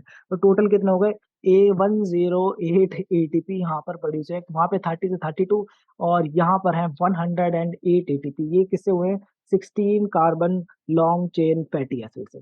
आई होप इट इज क्लियर कि किस तरीके से फैटी एसिड ऑक्सीडेशन से भी एनर्जी मिलती है। So this is it, I hope आपको क्लियर हो गया है ग्लाइकोलिसिस और बाकी जो उससे एसोसिएटेड पाथवे थे। फिर हमने सिट्रिक एसिड साइकिल और TCA सब कुछ कंप्लीट कर लिया है, और इसके बाद आप इजीली जो है क्वेश्चन सॉल्व कर पाएंगे। ठीक है, तो वेबसाइट पे क्विज है, सॉल्व कर लीजिए। तो मिलते हैं नेक्स्ट क्लास में, टिल देन बाय बाय, जय हिंद।